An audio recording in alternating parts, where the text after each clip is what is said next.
I watched the steam rise from my untouched coffee as my son's words settled into the air like something heavier than sound itself. 8:17 a.m. Sunday brunch. The dining room smelled faintly of roasted espresso and polished wood, the kind of pristine wealth my family liked to pretend was built on unity instead of quiet extraction. And there I sat, dark-skinned Naomi Brooks, the woman who built everything alone, being told, calmly, casually, that I should retire early so I could become free labor. My son didn't hesitate. He leaned back in his chair, silverware clacking softly against porcelain, as if he were presenting a reasonable financial proposal instead of dismantling my dignity in real time. "Mom," he said, voice steady, "you've done enough. Honestly, you should just sell the condo. Retire early. Daycare is killing us. We're on $280K, and it's still not enough." The number hung there, 280,000. A figure meant to sound like struggle in a room that smelled like crystal glasses and mahogany confidence. I didn't react. Not visibly. My chest stayed still, even though something inside me tightened, cold, controlled, razor-sharp. Because 3 days earlier, I had already seen something that made his statement feel almost theatrical. 1,846,300. A discrepancy that didn't belong in any innocent accounting system. Around me, my family nodded like a chorus trained for agreement. My daughter-in-law smiled softly, rehearsed gratitude painted across her face. My mother tilted her head, that familiar expression of family first, approval that always seemed to land heavier on me than anyone else. "Naomi," my mother added gently, her voice chimed with false warmth, "it's just for a season. You'd be helping your granddaughter. That's what family does." I watched the way she said family, like it was a currency I was obligated to spend. No one noticed my fingers resting still against the table. Knuckles white but controlled. No trembling. No breaking. Just calculation. The kind that replaces emotion when emotion becomes expensive. The chandelier above us scattered light across the table, crystal reflections trembling faintly with every movement. It all felt staged. Too perfect. Too coordinated. Like a performance where I had somehow missed the rehearsal but was still expected to deliver my role. And I realized something in that moment, cold and clean. They weren't asking me. They were assigning me. My son continued, unaware of the shift forming behind my eyes. "You're not using the condo like you used to anyway. It's just sitting there. We need stability. The daycare costs are insane. This is the logical solution." Logical. That word. Always used by people who benefit from ignoring context. I nodded slightly. Not agreement. Observation. I wanted to see how far they would go while believing I was already compliant. Inside me, the numbers from 3 days ago resurfaced again, sharp and precise. Transactions routed through 3 accounts I had never authorized. Names layered over names. A financial trail so deliberate it didn't feel like error, it felt like intention. But I didn't speak it. Not yet. Instead, I leaned back slightly, letting the silence stretch. Silence is never empty when you know how to use it. It becomes pressure. My son misread it anyway. "You always said you wanted to be involved in her life," he added, softer now, almost persuasive. "This is your chance." My daughter-in-law reached across the table, her bracelet chiming softly, fingers resting near mine as if proximity could manufacture consent. "We really need this, Naomi." There it was. The pivot. Need disguised as moral obligation. I studied her hand for a moment longer than necessary. Then I looked at my son. The boy I raised. The boy who now spoke about my retirement like it was a budget adjustment. They had absolutely no idea what I had already seen. 3 days earlier, at 2:14 a.m., I had been alone in my office when the first irregularity appeared. A silent transfer flagged under a subsidiary account tied to family investments. Then another. Then a cascade. 1,846,300 moving like breath through systems that should have been stable. And every path led back, quietly, unmistakably, to people sitting at this table. I felt something shift inside me then. Not anger. Not yet. Something more dangerous. Clarity. Back in the dining room, my mother's voice softened again. We just want what's best for everyone. Everyone. Except me, I noticed. The chandelier light flickered as someone adjusted their chair. The sound clacked sharply against tile, echoing longer than it should have. I used that sound to ground myself, to stay still, because stillness is what they always mistake for weakness. My son exhaled, impatient now. So? Can you do it? Sell the condo? Help us out? I looked at him then, directly. Finally. And I realized how easily they had rewritten my value in their minds. Not as a builder, not as a strategist, but as an asset to be liquidated when convenient. My voice, when it came, was even. I'll think about it. 3 words. No resistance. No emotion. Just enough to keep them comfortable. It worked immediately. Relief softened their faces. My son nodded like a deal was already done. My mother smiled. My daughter-in-law relaxed her grip on the table. They thought they had won, completely oblivious to the fact that I had already begun reconstructing every financial pathway that led to this moment. I stood shortly after, smoothing my tailored blouse like armor settling into place. The fabric felt cool against my skin, controlled, precise. I could feel the weight of their assumptions behind me as I moved toward the hallway. Naomi, my son called out lightly. We appreciate this. I paused just long enough for the words to settle. Then I walked away. No one followed me. No one noticed the way my steps had changed rhythmically, measured now, deliberate, like someone recalibrating an entire system internally. The house behind me returned to laughter. Crystal glasses chimed again. The brunch continued as if nothing had shifted. But everything had. In the quiet of the hallway, the temperature felt different. Colder. Glacial almost. My reflection caught in the polished surface of a framed mirror, composed face, steady eyes, no visible fracture. That was the version of me they always underestimated. The elevator ride down to the lobby was silent, except for the faint hum of machinery. Each floor passing felt like a layer peeling away from the performance I had just participated in. When I stepped outside, the city air hit my face, sharp, clean, real. And for the first time that morning, I allowed myself a thought I didn't share with anyone. If they wanted me to retire, they were about to learn what I retire from. That night, I sat alone in my home office. The city lights outside glowed like distant warnings through glass. My laptop was already open, and the spreadsheet I was never supposed to see was waiting.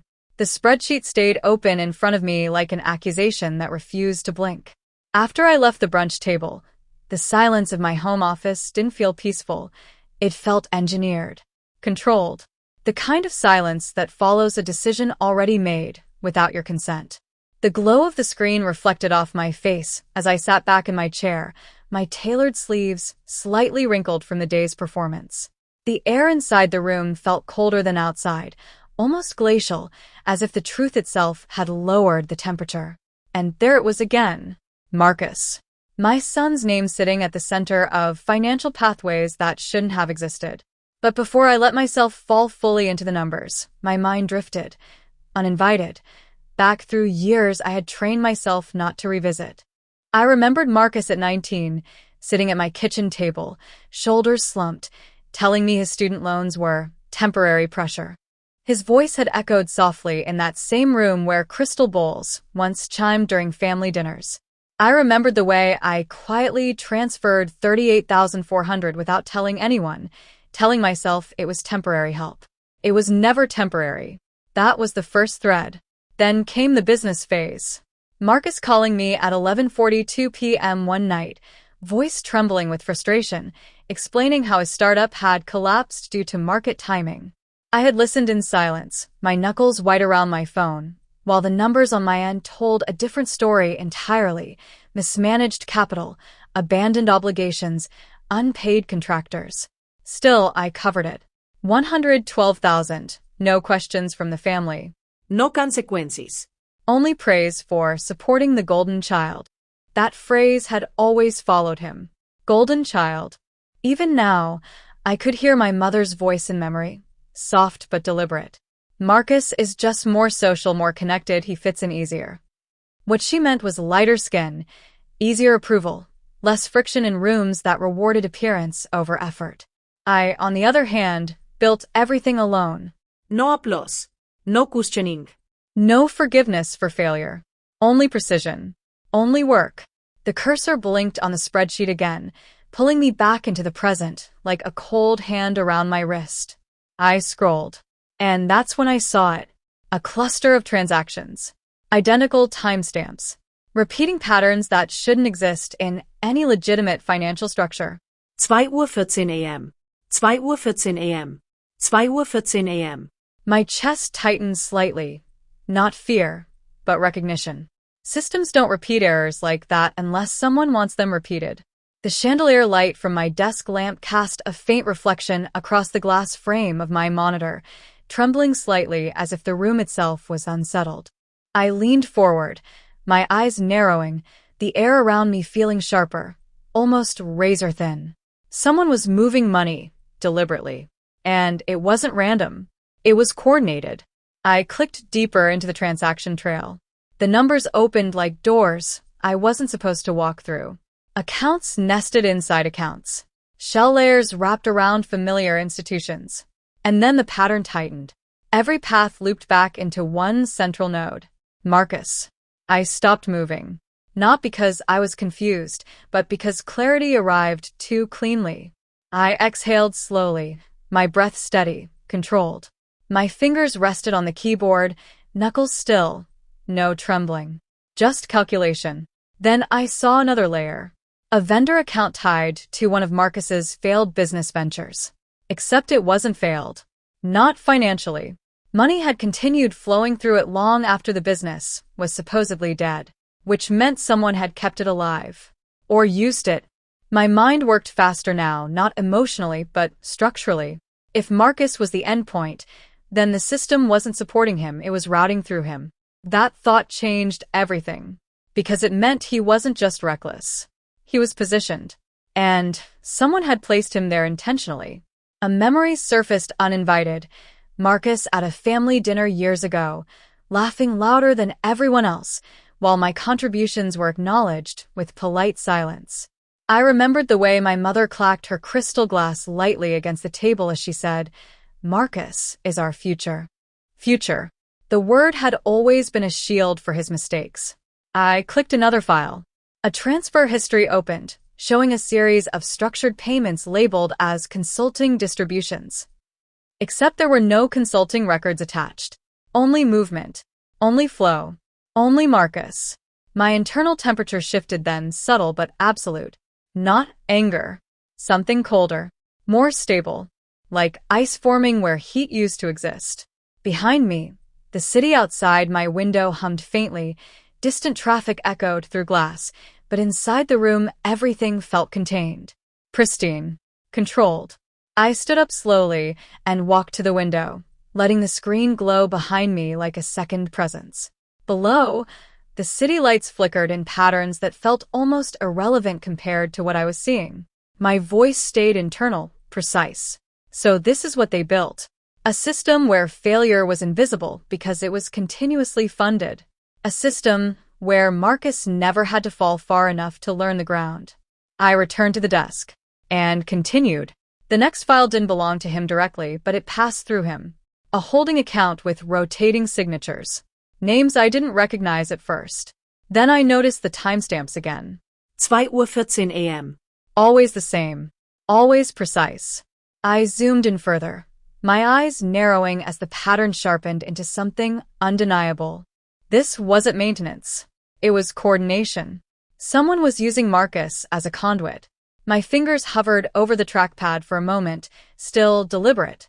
The silence in the room felt heavier now, as if even the air was waiting for my interpretation. Then I clicked one final link in the chain, and it opened. One account, directly tied to Marcus. Not auxiliary, not indirect, primary. The connection locked into place like a final piece snapping into a weapon. I didn't move. I didn't speak. I just stared at the screen, my reflection faint in the glass, calm, composed, unreadable. Outside, somewhere far below, a car horn chimed briefly through the night. Inside, everything changed. Because now I knew. Marcus wasn't just involved in the money. He was inside the system that moved it. And I still hadn't seen who was controlling it. The cursor blinked again, waiting, almost like it knew the next click would change everything. The screen's glow from the last discovery still burned behind my eyes when the next wave arrived. This one not from the spreadsheet, but from people who had spent years convincing me that silence was love. It started with my phone vibrating against a mahogany desk, a sharp rattled buzz that cut through the stillness of my office like a warning I already understood too well.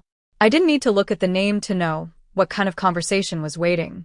Family never called when something was clean. I answered anyway. The moment I pressed it to my ear, my former husband's voice came through, low, practiced, controlled. "Naomi," he said, like my name was something he still had authority over. "We need to talk about this attitude." I didn't move. My posture stayed still, composed, as if I were already bracing for a structure I knew would collapse in predictable ways. "What attitude?" I asked evenly. A pause. Then the sound of him exhaling, impatient, almost performative. "This obsession with accounts, with digging. It's disrupting everything. You're making things difficult for everyone."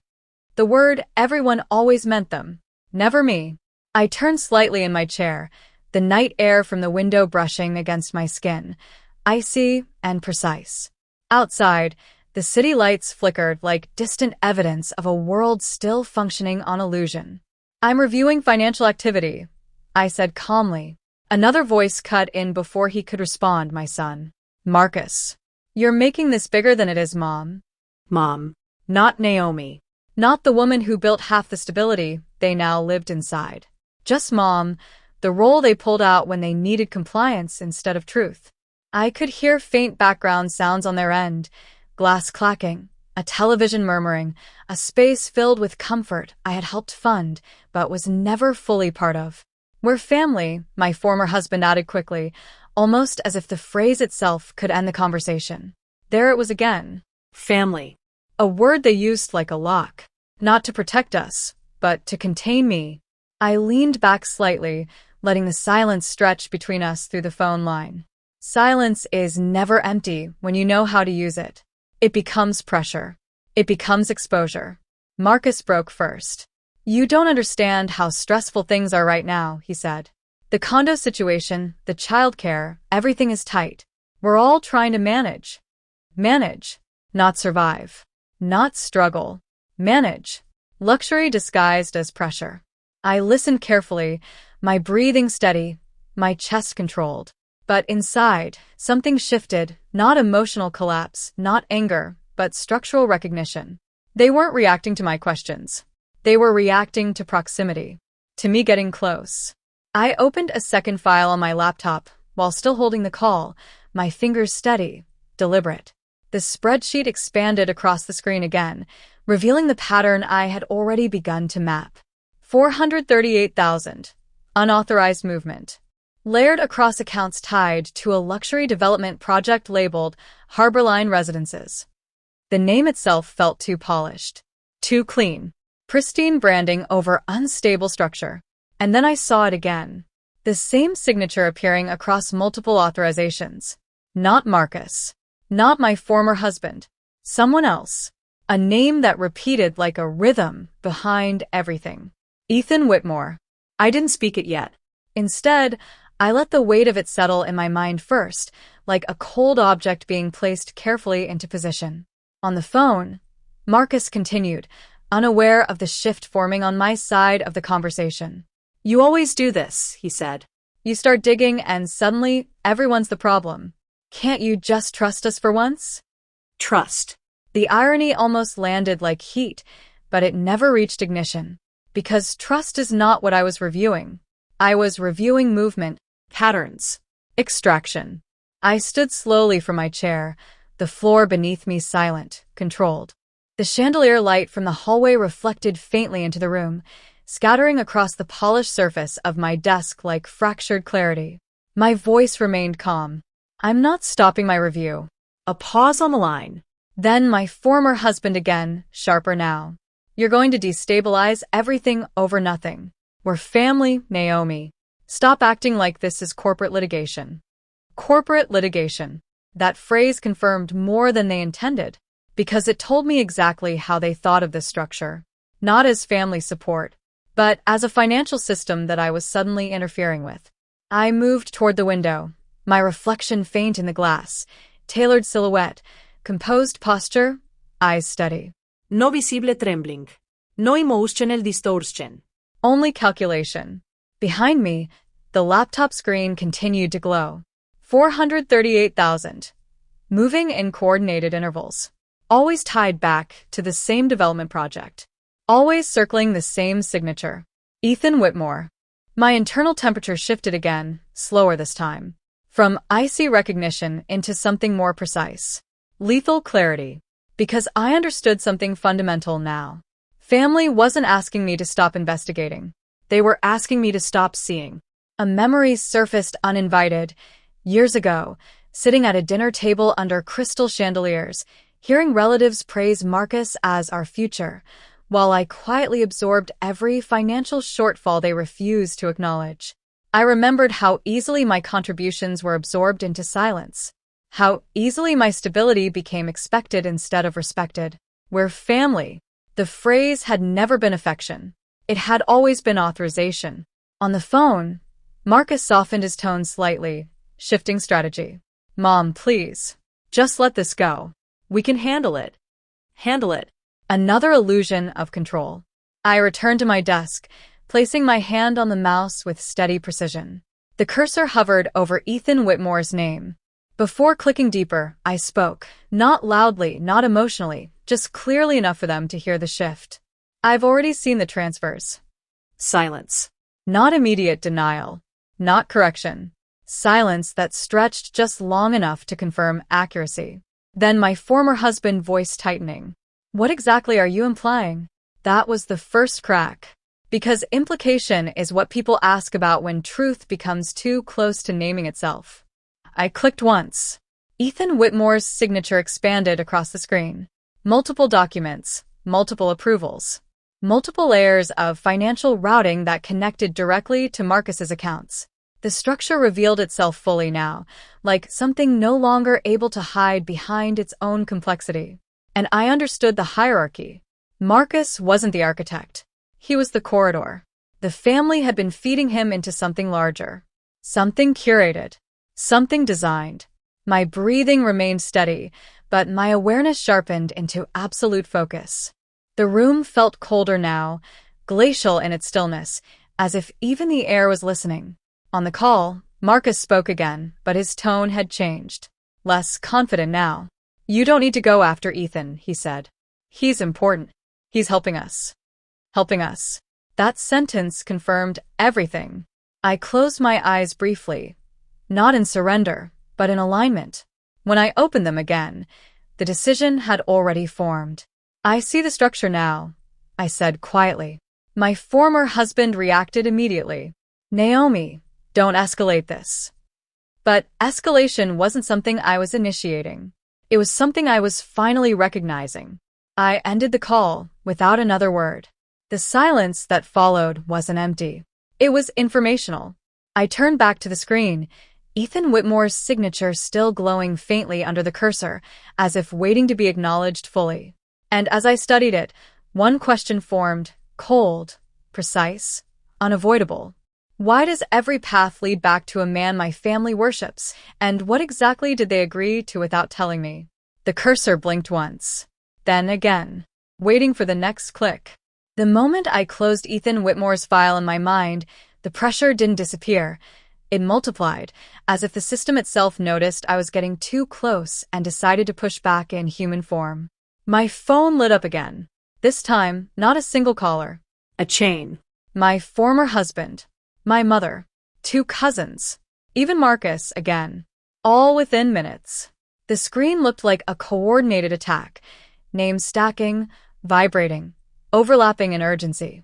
The sound of it rattled softly against the silence of my office, a constant chimed reminder that I had disturbed something they wanted kept buried. I let it ring once, then twice. Not avoidance. Observation. Because I already understood the pattern. Pressure always arrives when truth begins to surface. I answered on the third call. My mother's voice came first, sharp but wrapped in false warmth. Naomi, what are you doing? Everyone is talking. I didn't move from my chair. The chandelier light from the hallway spilled faintly into the room, casting fractured reflections across the polished mahogany surface of my desk. Everything looked calm, controlled, pristine. Talking about what? I asked. A pause. Then her tone shifted, softer, almost pleading, but still strategic. You're questioning things you don't need to question. Family matters are not for spreadsheets and suspicion. That word again. Family. It landed differently every time they used it, like a lock turning in a door I was not allowed to open. Before I could respond, my former husband joined the call again, overlapping her voice. You're destabilizing everything, Naomi. The investors are noticing. Ethan is noticing. That name again. Ethan Whitmore. It always arrived like a shield thrown over truth. I leaned back slightly, my knuckles resting still on the arm of the chair. No trembling. No escalation. Only internal recalibration. What exactly is being destabilized? I asked quietly. Marcus cut in immediately, his voice sharper now, less patient. You are, he said. You're making this complicated for no reason. Just stop looking into accounts. It's embarrassing. Embarrassing. The word should have carried weight. Instead, it revealed intention. They weren't afraid of what I might find. They were afraid I had already found it. I turned slightly toward my laptop. The spreadsheet was still open, glowing in the dim room like a second consciousness. 438,000. Unauthorized movement confirmed across multiple layers. And beneath it, names, timestamps, routing notes that didn't belong in any honest financial system. I listened to them continue speaking, overlapping voices, forming a kind of controlled chaos. We're family. You don't understand the structure. This is bigger than you think. We're protecting everyone. Each sentence circled the same idea. Not truth. Control. I stood slowly and walked toward the window. Outside, the city stretched in quiet grids of light. Somewhere far below, life continued unaware of the systems moving above it. The glass reflected me faintly, tailored silhouette, composed posture, eyes steady. A woman they believed they could still redirect. My mother spoke again, softer now. Naomi, we raised Marcus together. We built everything as a family. Don't turn this into something ugly. Built. That word hit differently, because I remembered what we had actually meant. It meant I worked overtime while others celebrated early success. It meant I paid the silent costs no one acknowledged. It meant I absorbed failure so others could maintain comfort. And always, it meant my contribution was expected, not respected. I returned to my desk. On screen, the financial trail expanded again, like it had been waiting for me to look away before revealing more. Another transfer cluster. Same pattern. Same timing. 2:14 a.m. The precision wasn't accidental. It was ritual. I clicked deeper. The 438,000 wasn't isolated. It was part of a structured flow feeding into a single development entity, Harborline Residences. A luxury project name designed to sound like stability, like promise, like wealth. But underneath it, the architecture was different. And then I saw it. Again. Ethan Whitmore's name appeared not just once, but repeatedly across approval layers, endorsements, and investment confirmations. My chest remained still, but my focus narrowed into something razor clean. This wasn't influence. This was ownership. On the phone, Marcus exhaled loudly. Mom, just listen for once. Ethan is a serious investor. He's helping us stabilize everything. You don't understand how these deals work. There it was. The hierarchy revealed in language. He's helping us. Not them helping him. Not collaboration. Dependency. I spoke slowly, each word measured. I am looking at his signatures. Silence. Not denial. Not correction. Silence that stretched just long enough to confirm recognition. My former husband's voice returned, tighter now. You're misreading documents you don't fully understand. Let this go before you damage relationships you can't repair. Relationships. That word again, used as leverage. I turned back to the screen, zooming in on the signature field. Ethan Whitmore. Repeated. Layered. Certified. Verified. And something about it felt too clean. Too consistent. Almost like it had been designed to remain unquestioned. A memory surfaced, not emotional, but structural. Family dinners under crystal chandeliers. Conversations that always ended when I asked too many questions. Smiles that tightened whenever I mentioned numbers. My contributions absorbed into silence, while Marcus received applause for simply existing in proximity to the right narrative. We're family, they used to say when I pushed for clarity. Back then, I believed it meant belonging. Now I understood it meant compliance. The phone vibrated again in my hand, but I didn't answer this time. Instead, I focused on the spreadsheet. Because something had changed. The $438,000 wasn't just moving. It was being redirected. Through Marcus. Into Ethan. And back again. A loop. A system that required trust from someone inside it. Someone who would never question the structure around them. My voice stayed internal, precise. So Marcus isn't the source. He's the channel. Behind me, the room felt colder again, the air thinning into a glacial stillness that matched the clarity forming inside me. I returned to the signature line. Ethan Whitmore. Every document, every approval, every transfer, all converging into a single point, a single authority. I zoomed in further, and that's when I saw it. The same signature, not just repeated, identical, across time, across accounts, across layers that should have shown variation. My fingers hovered over the trackpad. Still. Controlled. Because now the question was no longer about Marcus. It wasn't even about the money. It was about how one man could exist so deeply embedded in every financial decision my family made, without resistance, without question, without deviation. My mother's voice returned one last time, softer now, almost final. Naomi, please. Don't make this about something it isn't. But I was already past listening. Because on the screen, Ethan Whitmore's signature wasn't just present anymore. It was everywhere. And I understood, with cold certainty, that whatever my family had built around him, I was now standing inside it. The cursor blinked once over his name. Waiting. And I realized the next click wouldn't reveal another layer. It would reveal the center. The moment Ethan Whitmore entered the room, everything my family had been doing, every forced smile, every rehearsed certainty, every carefully arranged illusion, shifted toward him like metal pulled to a magnet. I felt it before I even turned. The air changed first. He arrived surrounded by confidence that didn't feel earned, only performed. The chandelier above the dining hall scattered light across polished crystal glasses, as if the room itself was trying to elevate him into something larger than he was. Conversation softened, then stopped, then reformed around his presence. My former husband stood immediately. Marcus followed. My mother adjusted her posture, as if alignment with him required physical correction. And I stayed seated. Still, observing. Ethan smiled as he shook hands, his voice smooth, layered with practiced charm. Thank you all for having me, he said, his tone echoing slightly under the high ceiling, controlled and deliberate. He wore a tailored suit that looked expensive in a way that didn't require explanation. The kind of luxury that didn't ask for validation because it expected obedience. And my family gave it exactly that. I watched my son step closer to him, almost eager, like proximity itself was validation. This is him, Marcus said proudly. Ethan Whitmore. The man I told you about. The man I told you about. Not investor. Not partner. Not developer. Man. Already elevated. Already worshipped. Ethan's eyes moved across the table, landing on me briefly. Not recognition. Assessment.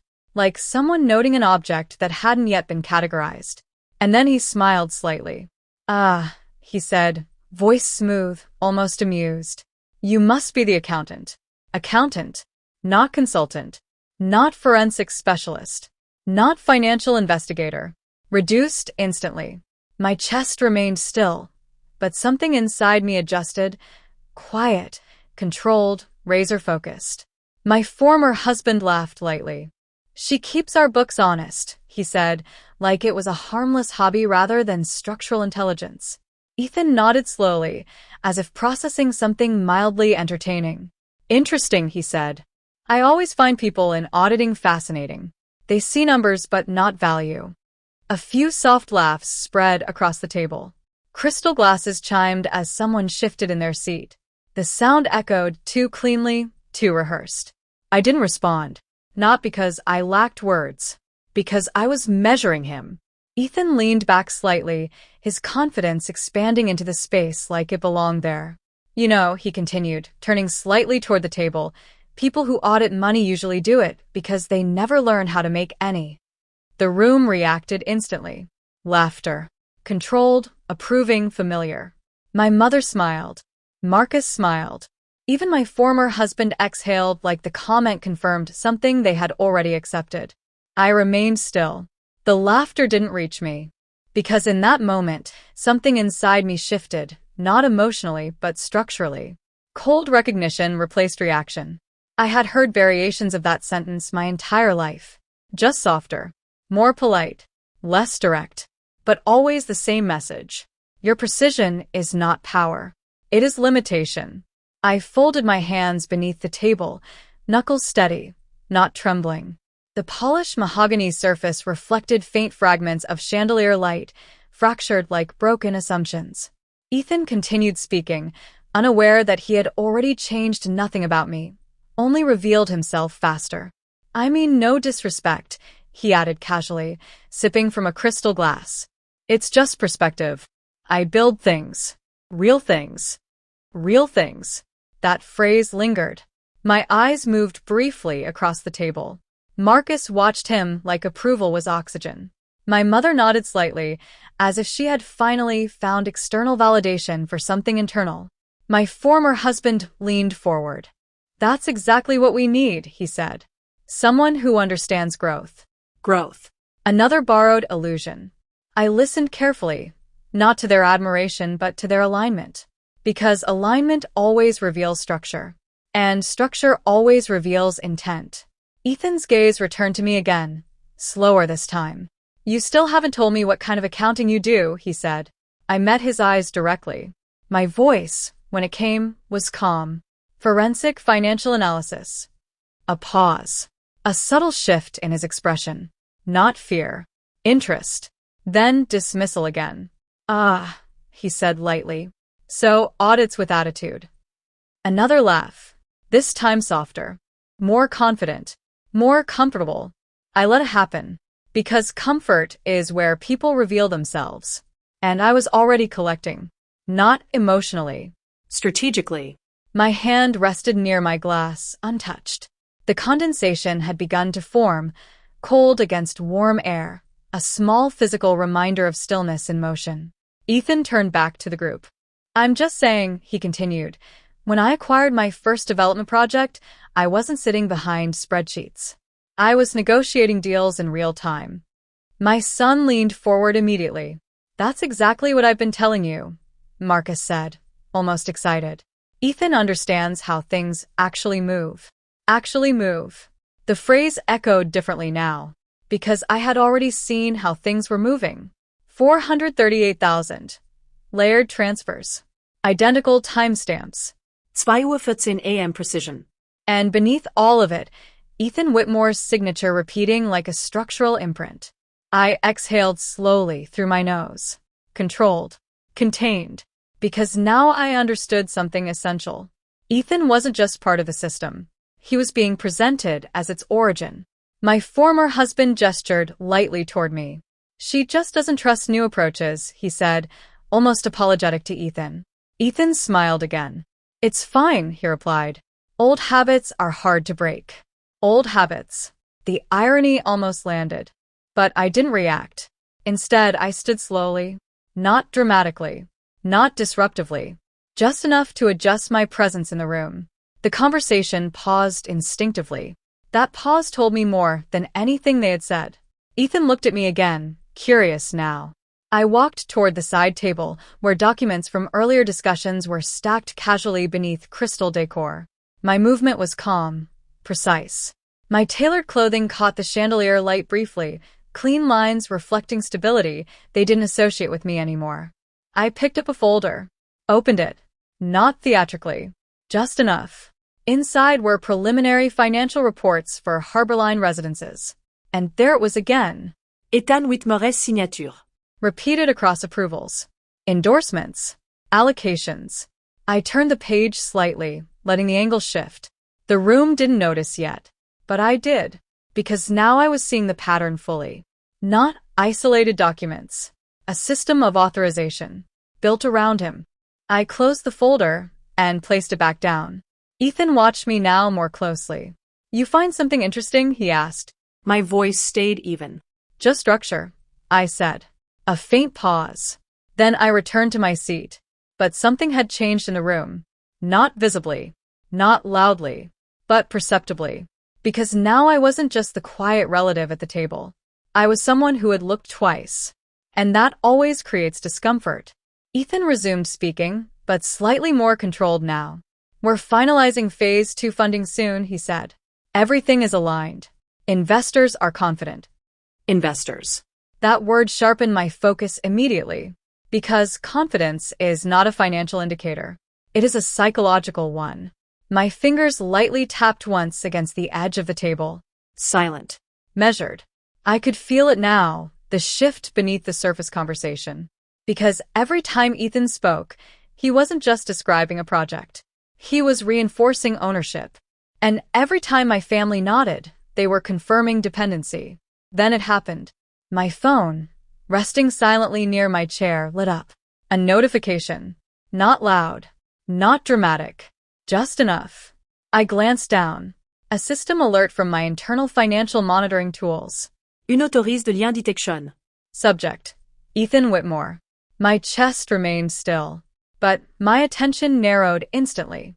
I opened it, and there it was. A fédéral lien. Filed.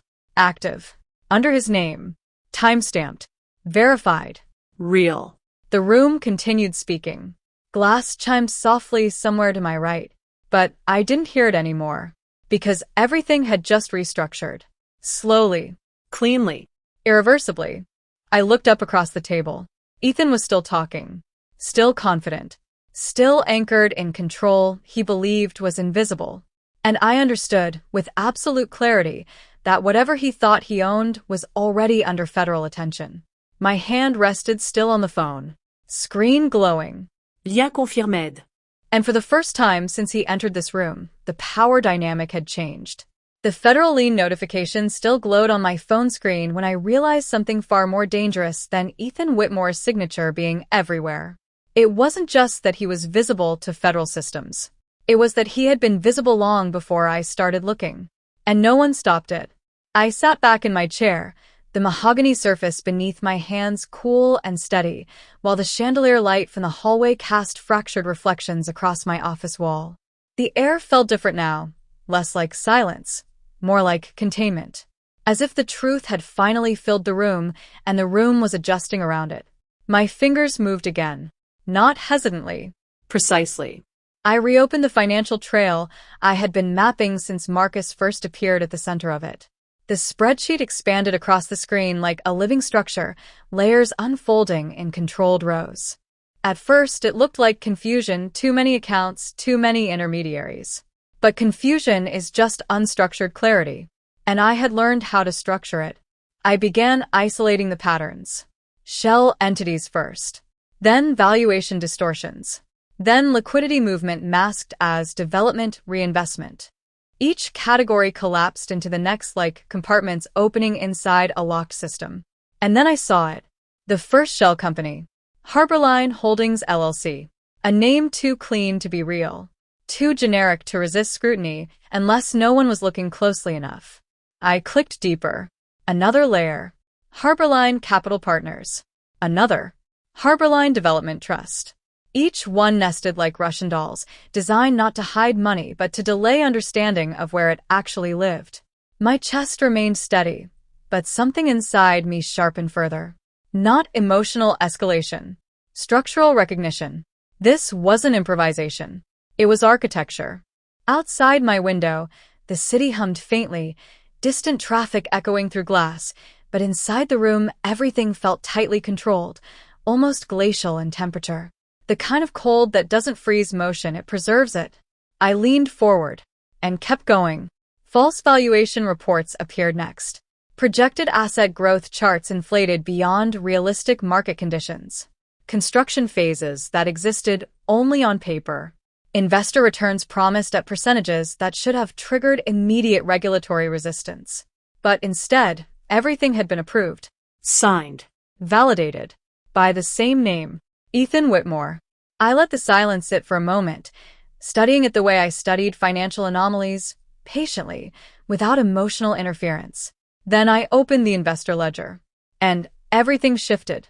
Because this was no longer just a fraud pattern. This was scale. Names appeared. Not wealthy elites. Not institutional giants.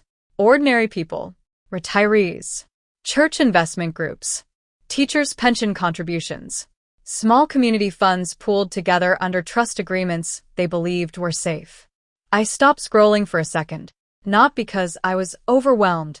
Because I needed to verify something I already understood. The money wasn't just being moved. It was being redirected upward. Extracted from stability and funneled into illusion. My fingers tightened slightly on the mouse, knuckles steady, controlled, no trembling, but inside, the structure of what I was seeing expanded violently in meaning. This wasn't corporate manipulation. It was extraction disguised as opportunity. I opened one investor profile. A retired school principal. Another. A church finance committee. Another. A couple in their 70s who had invested their pension into secure development growth. All of them expecting return. None of them aware of exposure. The weight of it settled. Not as emotion, but as responsibility. Because this was no longer about Marcus. Or my former husband. Or even Ethan Whitmore. This was now systemic harm. And systems require correction. My office phone chimed softly again, a notification from my internal audit tracker. The sound was small, almost polite, but it landed with precision. New anomaly detected. Linked accounts. Harborline Development Trust. I didn't hesitate. I pulled the dataset. And there it was. Money entering through legitimate investor channels, then exiting through reclassified operational costs, then reappearing in offshore routing nodes disguised as contractor payments. The pattern was elegant. Too elegant. Because fraud always reveals intelligence. And intelligence always reveals intent.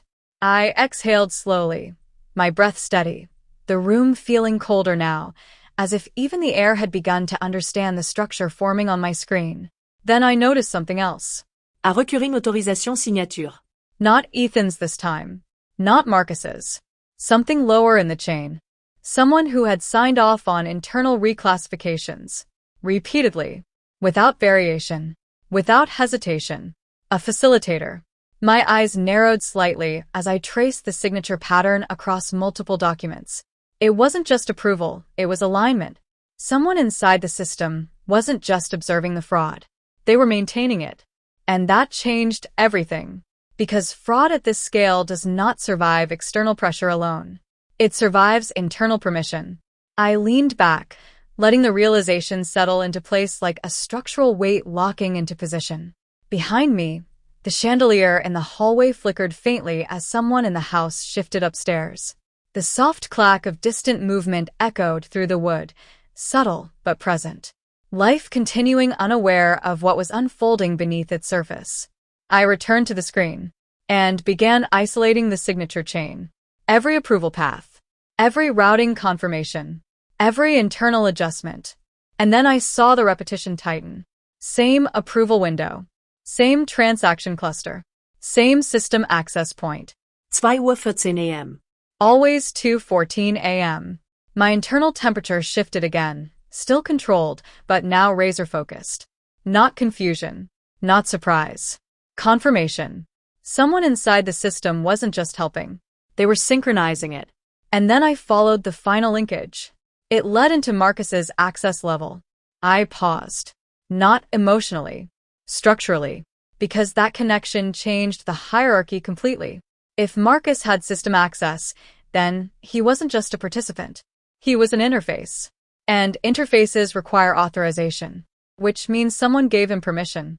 My fingers hovered over the keyboard for a moment, steady and deliberate. Then I opened the compliance audit logs. And that's when the innocent layer appeared. The victims were no longer abstract entries on a ledger. They had names, histories, bank accounts tied to lifelong savings. Church members who had pooled retirement funds. Teachers who had trusted structured investment plans. Small community organizations that believed they were building stability. All of them routed through the same pipeline. All of them exposed. I felt something shift inside me then, not anger, not grief, but clarity sharpened into responsibility. Because now I was not just tracing fraud. I was tracing impact. And impact requires accountability.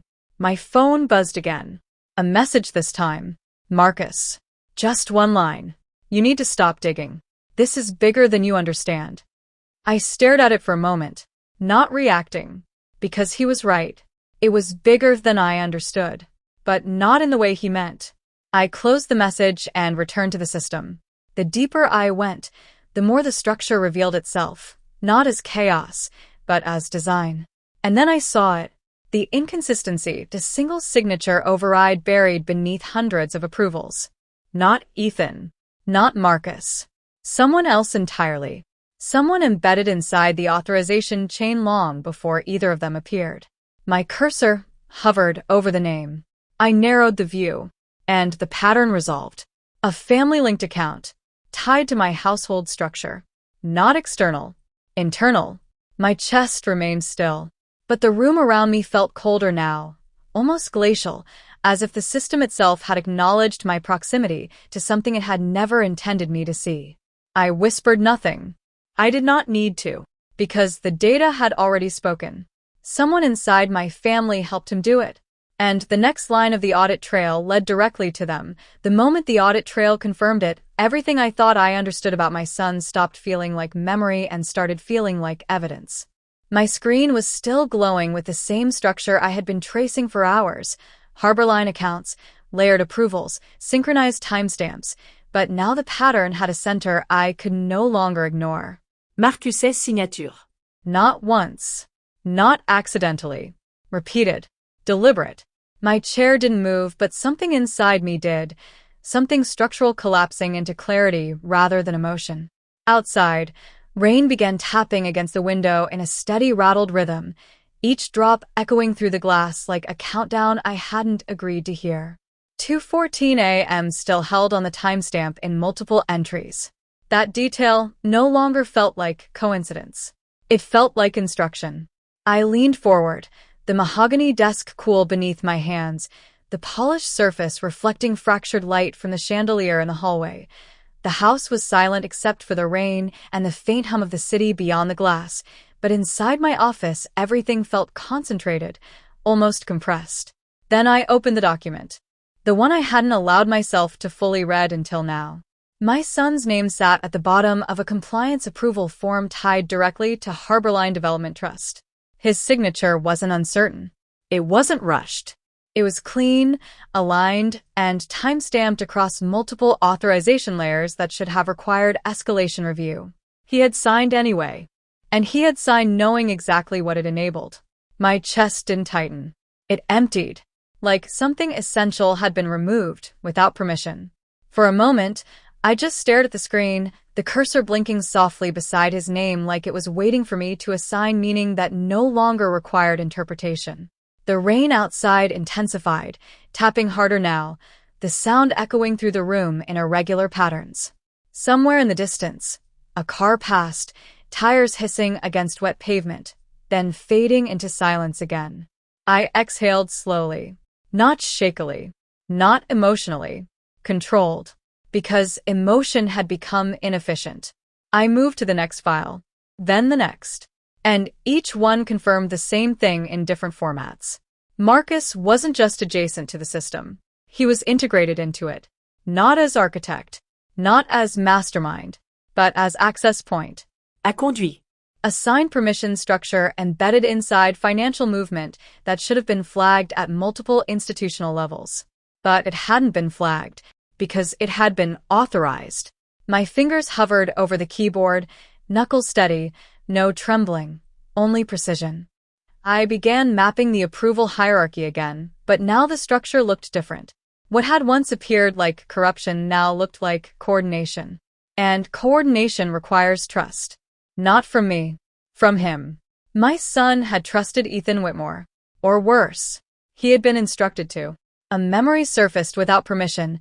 Marcus at brunch, leaning forward, telling me I didn't understand how things actually work now. His confidence, his impatience, the way he dismissed scrutiny like it was nostalgia for a system that no longer existed. At the time, I had called it arrogance. Now I recognized it as alignment. My internal temperature shifted, not upward, not downward, but sideways. From maternal recognition into analytical separation. At that exact moment, I stopped thinking like a mother and started thinking like an investigator. The shift wasn't dramatic. There was no emotional rupture. Only clarity locking into place like a system finally resolving its own errors. I reopened the audit chain. Now I wasn't reading names. I was reading dependencies. Each signature told me not just who approved, but who trusted. And trust, when embedded in financial systems, is just permission disguised as relationship. The chandelier light from the hallway flickered slightly as the wind outside pressed harder against the building. Rain rattled louder now, sliding down the glass in uneven streams that distorted the city lights beyond. I leaned closer. Harborline Development Trust. Funds from retirees. Church collectives. Teachers' pension allocations. All routed through intermediary entities Marcus had access to. And every single path converged through one validation layer. His. My hands stayed still on the desk, but my focus sharpened to a razor edge. He didn't build the system, but he opened it, repeatedly, without resistance. That was the difference. And that difference changed everything. Because negligence can be forgiven, but participation cannot be unlearned. I closed my eyes briefly, not in denial, but in recalibration.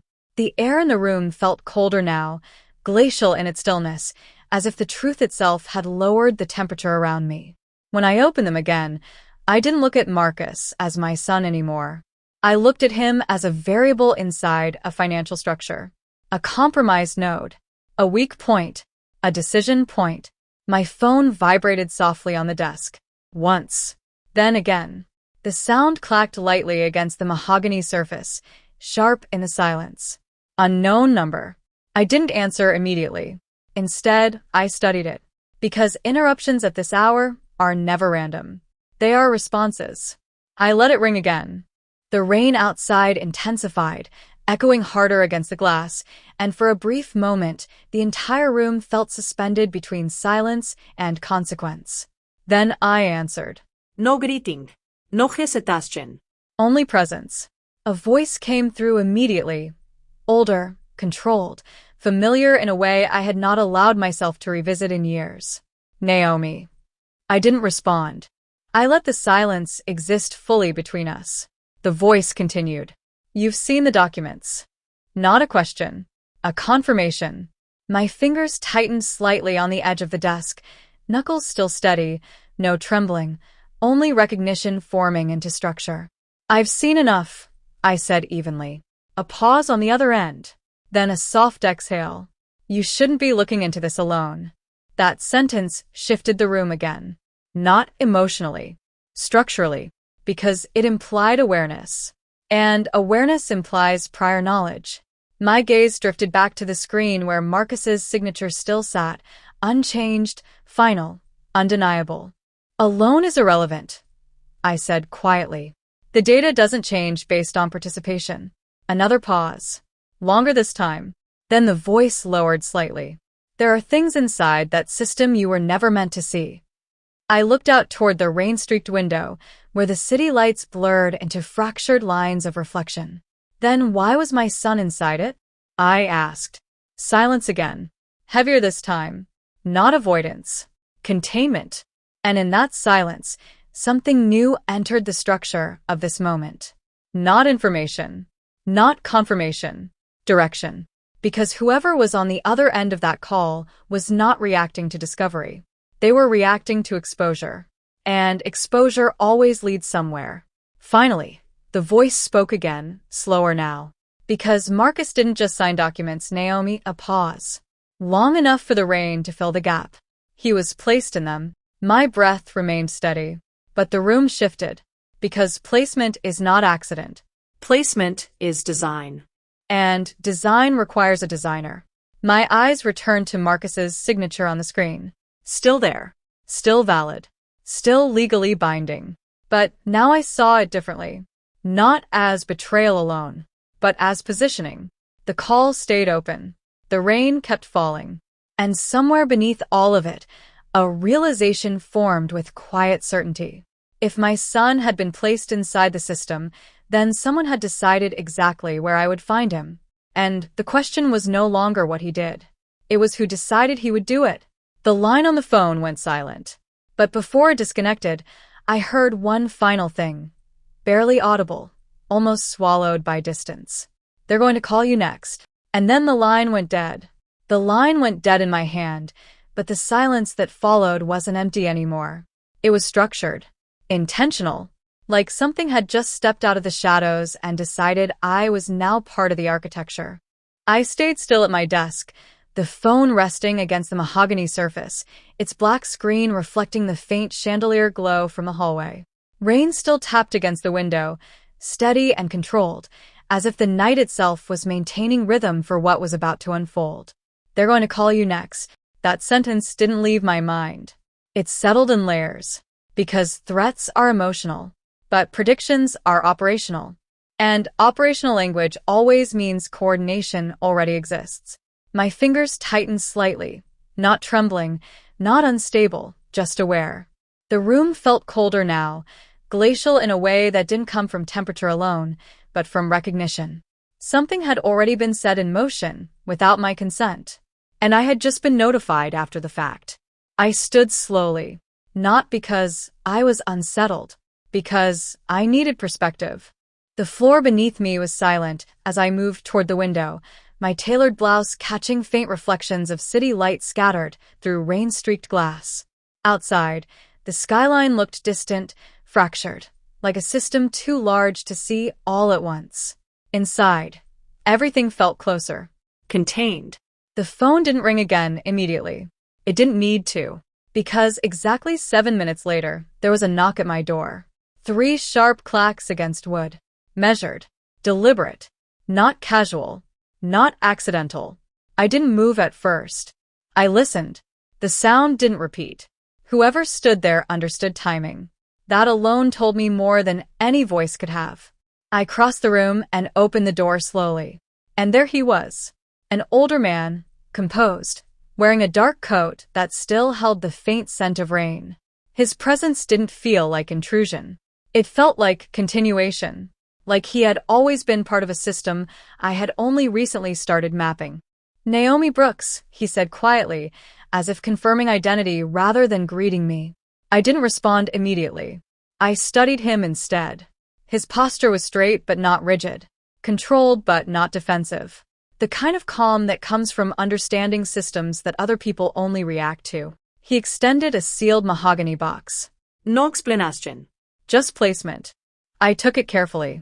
The wood was cool beneath my fingers, polished, heavy enough to signal importance, but not ostentation.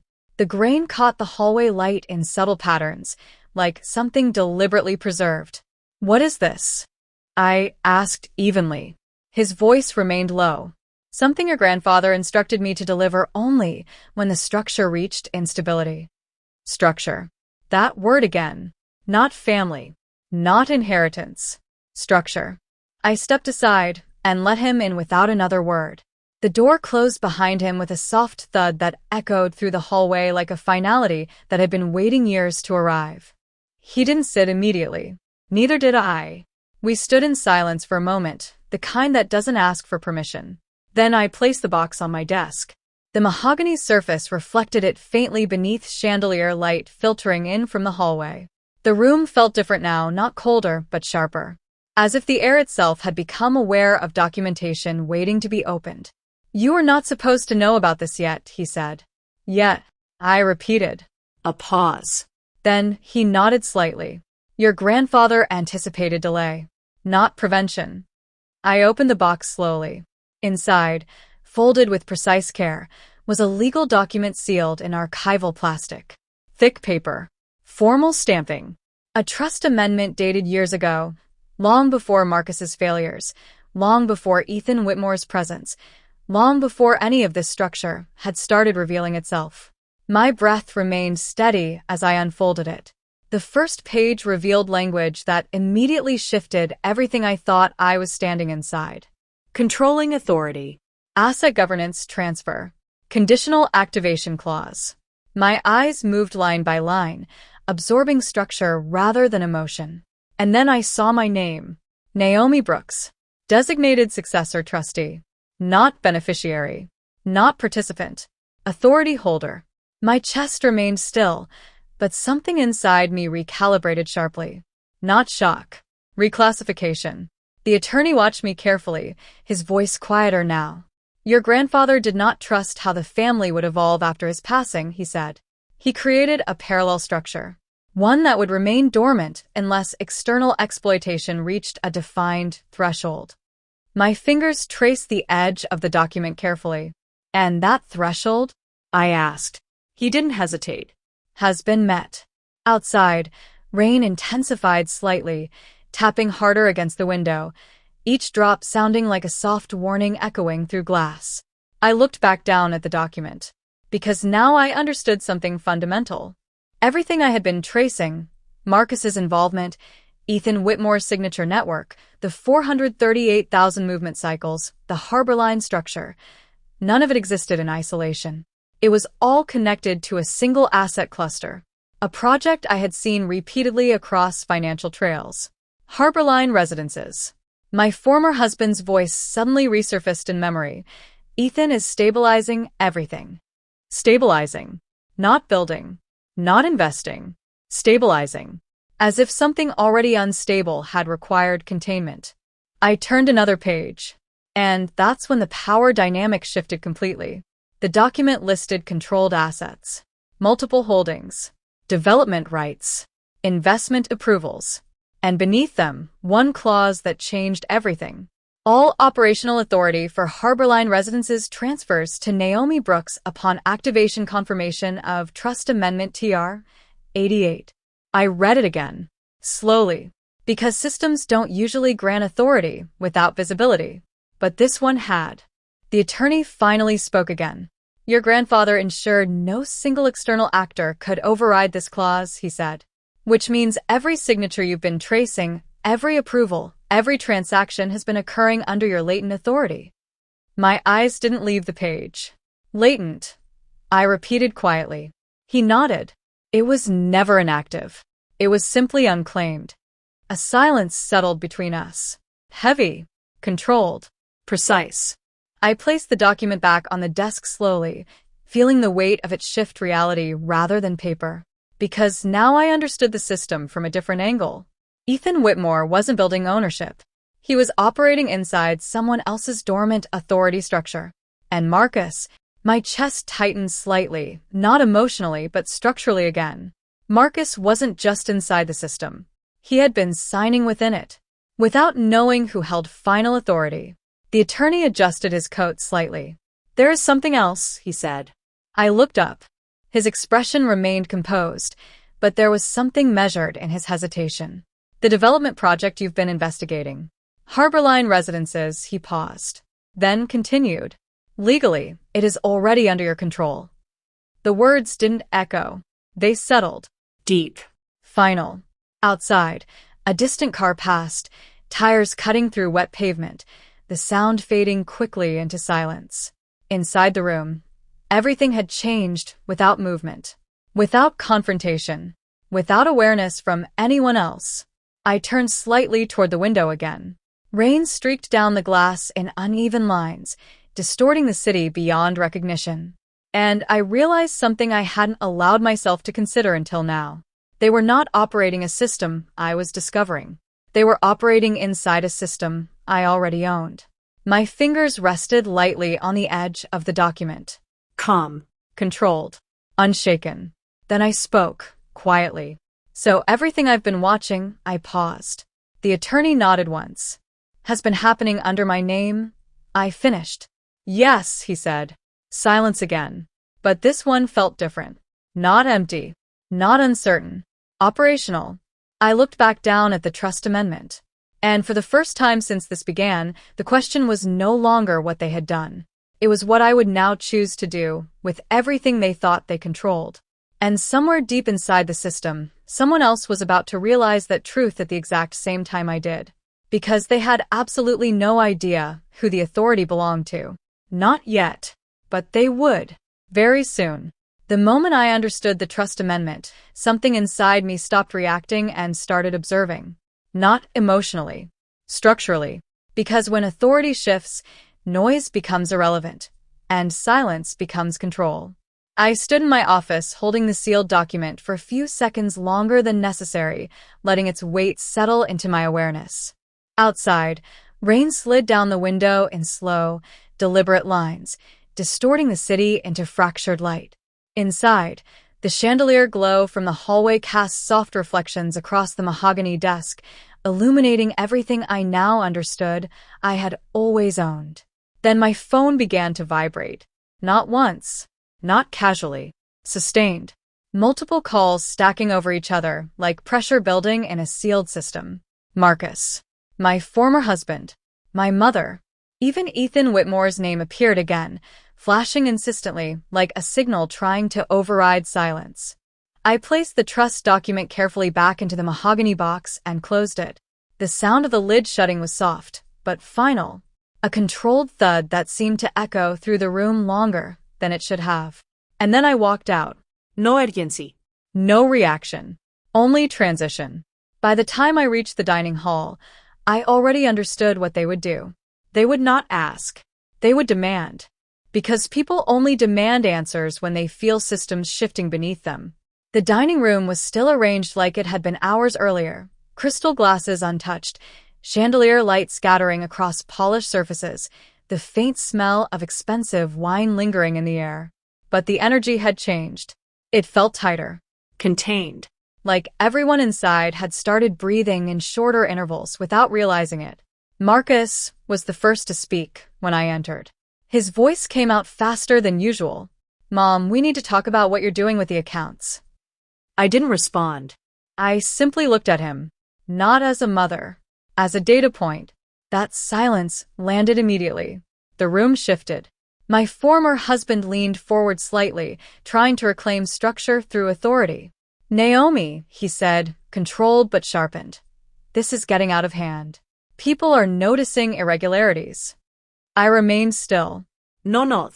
No denial. Only observation. The silence stretched. And in that silence, I noticed something subtle but revealing. Marcus shifted in his seat. Once. Then again. A small movement, but enough. He was uncomfortable with what he could not control. Ethan Whitmore, seated across from him, exhaled lightly, almost amused, but I saw the calculation behind it. His confidence was still intact, but now it carried awareness. Awareness that something had changed, and he had not yet defined what. The chandelier above us chimed faintly as air moved through the room, a soft metallic resonance that felt too precise for coincidence. Then my mother spoke. Her voice was softer than the others, but sharper in intent. Naomi, we are family. Whatever misunderstanding you think you've found, she stopped. Not because she lost words. Because I still had not responded. Silence disrupts prepared language. And I was not giving them language to stand on. I walked slowly toward the long dining table. Each step deliberate. Measured. The floor beneath me remained quiet, but the room itself felt louder with anticipation. Crystal glasses reflected my movement in fragmented shapes. My tailored clothing caught the chandelier light briefly, but I did not acknowledge any of it. I simply observed them. And in that observation, I noticed the hierarchy attempting to rebuild itself. Marcus leaned toward Ethan slightly. My former husband watched Ethan for cues. My mother watched Marcus. And Ethan watched me. That alone confirmed the shift. Because when leadership is uncertain, everyone looks sideways before they look forward. I reached the table, but did not sit. Still silence. Still control. Marcus spoke again, this time more forceful. You can't just shut everyone out and act like nothing is happening. People invested trust in you. The word trust landed differently now. Not emotional. Operational. I looked at him directly. He paused mid-sentence. Because my silence had started to feel like measurement. Ethan finally spoke, his voice calm but carrying subtle pressure. This isn't the time for theatrics, Naomi. If there's an issue, we can resolve it internally. No need to destabilize relationships. Destabilize. The irony was almost precise enough to be humorous. Because I now knew exactly who was destabilizing what. But I still did not speak. Instead, I placed my hands lightly on the edge of the table. Knuckles steady. Controlled. No trembling. Only alignment. The silence extended further. And something began to shift in the room that no one was naming yet. Their breathing. Slightly uneven now. Less controlled. Marcus cleared his throat once. My former husband tried again, voice firmer. This silence is not helpful, Naomi. Still nothing. Only observation. And I noticed it then. Ethan leaned back slightly. A micro-adjustment. Not confidence. Recalibration. Because silence is not absence of response. Silence is information withholding. And he was beginning to realize I was no longer participating in their structure of exchange. The clock on the wall ticked loudly now. Each second felt more distinct. More exposed. The sound echoed in the space between us like a system counting down something no one had named. Then Marcus spoke again, quieter this time.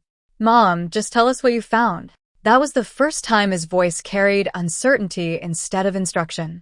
I still did not respond, but I shifted my gaze slightly. Not toward him.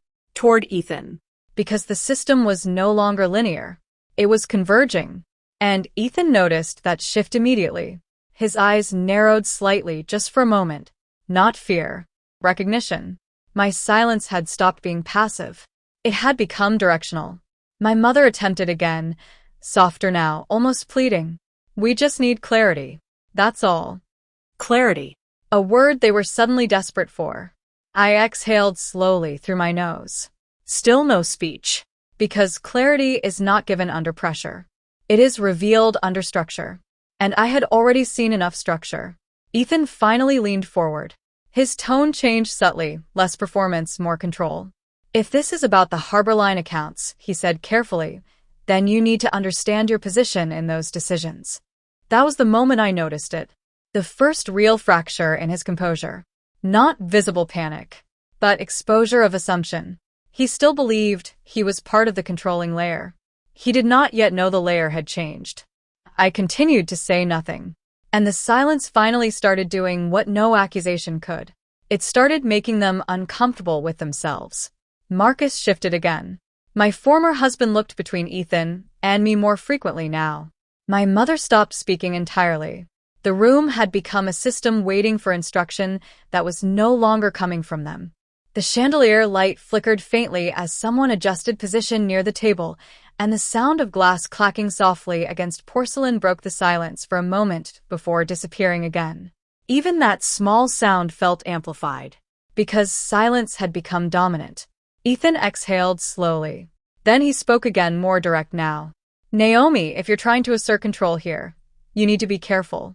These structures are already governed. Governed. I finally moved, not to speak, but to look at him fully. That was the first change they all registered at once. My attention had locked onto a single point, and that shift changed the temperature of the room. Ethan noticed it too. A slight tightening in his posture. Almost imperceptible. Marcus looked between us, suddenly unsure where alignment should be placed. My silence was no longer passive. It was now targeted. And Ethan, for the first time, spoke without finishing his usual confidence loop. You don't fully understand what you're dealing with. There it was. A warning disguised as superiority. The room waited. Even the clock felt slower. I still did not speak. But I understood something very clearly now. Silence had already forced them into exposure. And exposure always leads to reaction. Ethan set his glass down more firmly than intended. The crystal chimed sharply against the table. And in that sound I saw it. The moment control began slipping from assumption into panic. Because silence was no longer on their side. It was on mine. And Ethan was about to decide whether to acknowledge that or attack it. Ethan's glass had just chimed against the table when the shift happened in him. It wasn't sudden. It was calculated. Like a man deciding the exact moment to stop pretending calm. He leaned back in his chair, smoothing the cuff of his tailored jacket, and for the first time since I had started observing him, he stopped reacting to silence and started filling it. Not with truth. With control language. "You've been looking at numbers without context," he said evenly, voice steady, but sharpened at the edges. "That's dangerous in structured finance." I didn't respond. I simply observed. The chandelier light above us flickered faintly as if the room itself was adjusting to his tone. Crystal glasses reflected fractured highlights across the mahogany table, scattering brightness in uneven patterns that felt almost deliberate. Ethan continued, sensing no interruption. "Leverage ratios, capital deployment structures, acquisition layering, these aren't things you interpret emotionally. They're systems." Systems. That word again. He leaned forward slightly now, confidence rebuilding itself through terminology. Harborline isn't some casual investment pool. It's a multi-tiered capital architecture with institutional backing. If you misunderstand that, you create instability. I still said nothing, but I noted something precise. He wasn't explaining. He was reasserting hierarchy. Marcus shifted uncomfortably beside him, glancing between Ethan and my stillness like he was trying to locate where authority had moved. My former husband cleared his throat once, but didn't interrupt. Because Ethan was performing now. Not for me. For them. And performance always requires audience validation. Ethan's voice lowered slightly, becoming more deliberate. "You should be careful what documents you claim authority over, Naomi. These structures are protected by layered compliance frameworks. You don't just walk in and reinterpret them." I felt something inside me adjust. Not emotion. Alignment. Because I now understood exactly what he believed. He thought I was an observer who had stumbled too close to the system. Not the system's origin point. The chandelier chimed softly as air shifted through the room, a delicate metallic sound that echoed longer than expected in the silence between his words. Ethan noticed my continued silence and mistook it for uncertainty. That mistake gave him momentum. "You're a smart woman," he continued, almost conversational now. "But intelligence without domain experience leads to misjudgment. And misjudgment in this space can destabilize entire family structures." There it was again. Family. Used as leverage. Used as warning. Used as containment. My mother's hands tightened around her glass, slightly. I noticed it without turning my head. Marcus was now sitting rigid, his earlier confidence eroding under Ethan's expanding certainty. Ethan leaned back again, adjusting his posture as if concluding a lecture. Then he smiled faintly. And escalated. "You need to understand something very clearly," he said. A pause. Deliberate. Controlled. "If you continue pushing into this, you won't just be challenging me." Another pause. Longer this time. "You'll be exposing your entire family to regulatory collapse." The words landed differently. Not because they were threatening, but because they were precise enough to sound rehearsed. My chest remained steady, but I noted the reaction around the table. Marcus blinked once. My former husband stiffened. My mother looked down briefly. Ethan continued, now fully inside his constructed authority. Tax exposure. Fiduciary breaches. Secondary liability. These don't stay isolated. They cascade. And when they cascade, he stopped. Not because he lost thought, but because he wanted them to finish it in their minds. That was manipulation at its cleanest form. I still did not speak, because speaking would have given him structure to respond to. And I no longer needed his structure. Instead, I observed the room again and noticed something subtle. Marcus wasn't looking at Ethan anymore. He was looking at me. Not with confidence, with calculation. A change had begun. My silence was no longer empty. It was becoming evidence. Ethan, unaware of the shift, leaned forward again. I can protect what's been built here, he said. But only if we handle this internally. Quietly. Quietly. Control disguised as preservation. My fingers rested lightly on the edge of the table, steady, unmoving. And then he made his mistake. His voice sharpened. But if you choose to escalate this externally, if you involve regulators, auditors, anyone outside this room, he paused. And smiled again. This time thinner.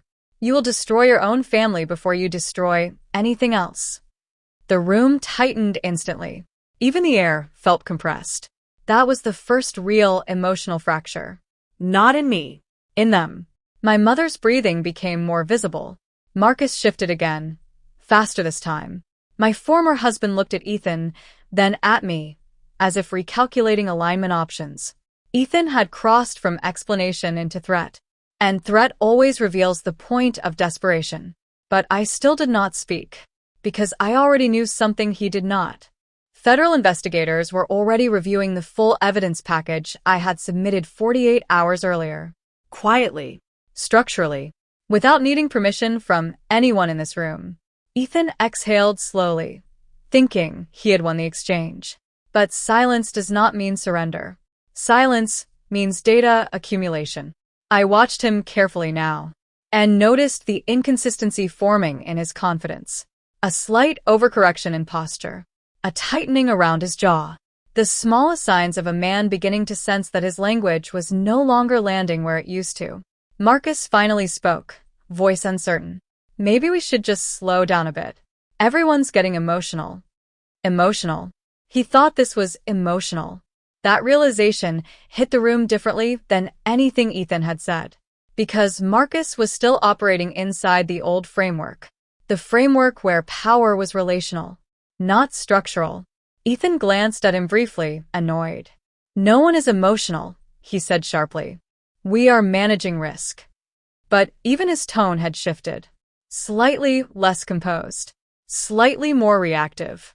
My mother's voice finally entered, hesitant. Maybe Naomi just needs reassurance that everything is. She stopped mid-sentence. Because I had finally moved. Not to speak, but to adjust my gaze toward Ethan fully. That alone changed the room again. Because now I was no longer passive. I was focused. Ethan noticed it immediately. And for the first time, his confidence flickered. Not enough for others to see clearly, but enough for me to register. The silence between us stretched. Heavy. Measured. Controlled. Then he leaned forward slightly, lowering his voice. If you think you have leverage here, Naomi, you don't. A pause. I built this structure. I understand every layer of it. That statement landed cleanly. Too cleanly. Because people who truly understand systems don't need to declare it. I still said nothing. But I shifted my attention slightly, not to him, but to the reactions around him. Marcus was now watching me completely. My former husband had stopped reacting altogether. My mother looked uneasy. And Ethan was watching me too closely now, waiting for confirmation of fear. But I gave him none. Instead, I let the silence expand further, until it became uncomfortable enough that even he began to feel it. And then it happened. A server entered the room quietly, moving through the tension like it wasn't there, holding a thick envelope sealed in gold wax. He approached the table, Paused. and placed it directly in front of me.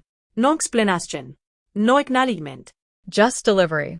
The sound of it hitting the mahogany surface was soft, but final. A controlled thud that shifted the entire room's attention. Ethan's eyes narrowed slightly. Marcus straightened. My mother went still.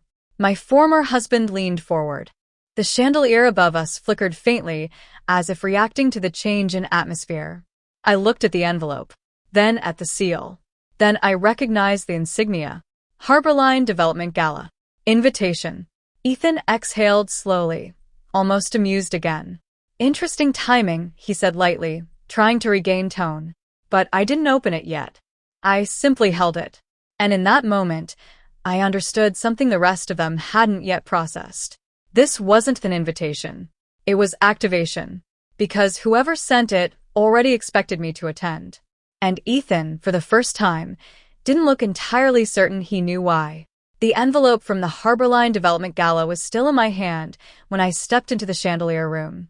And the moment I crossed the threshold, I understood this wasn't a meeting. It was a stage. Crystal light fractured across polished marble floors, scattering reflections of people who had come here believing they were observers of power, not participants in its exposure. The air smelled faintly of expensive wine, citrus polish, and controlled anticipation. Bankers stood in tight clusters. Attorneys adjusted cufflinks like armor. Investors smiled too carefully. Media figures watched everything without blinking. Every surface of the room echoed wealth, but underneath it all I felt something else. Pressure. Contained. Waiting. My tailored black suit absorbed the light rather than reflected it. Not decorative. Not performative. It functioned like emotional armor, structured, precise, unyielding.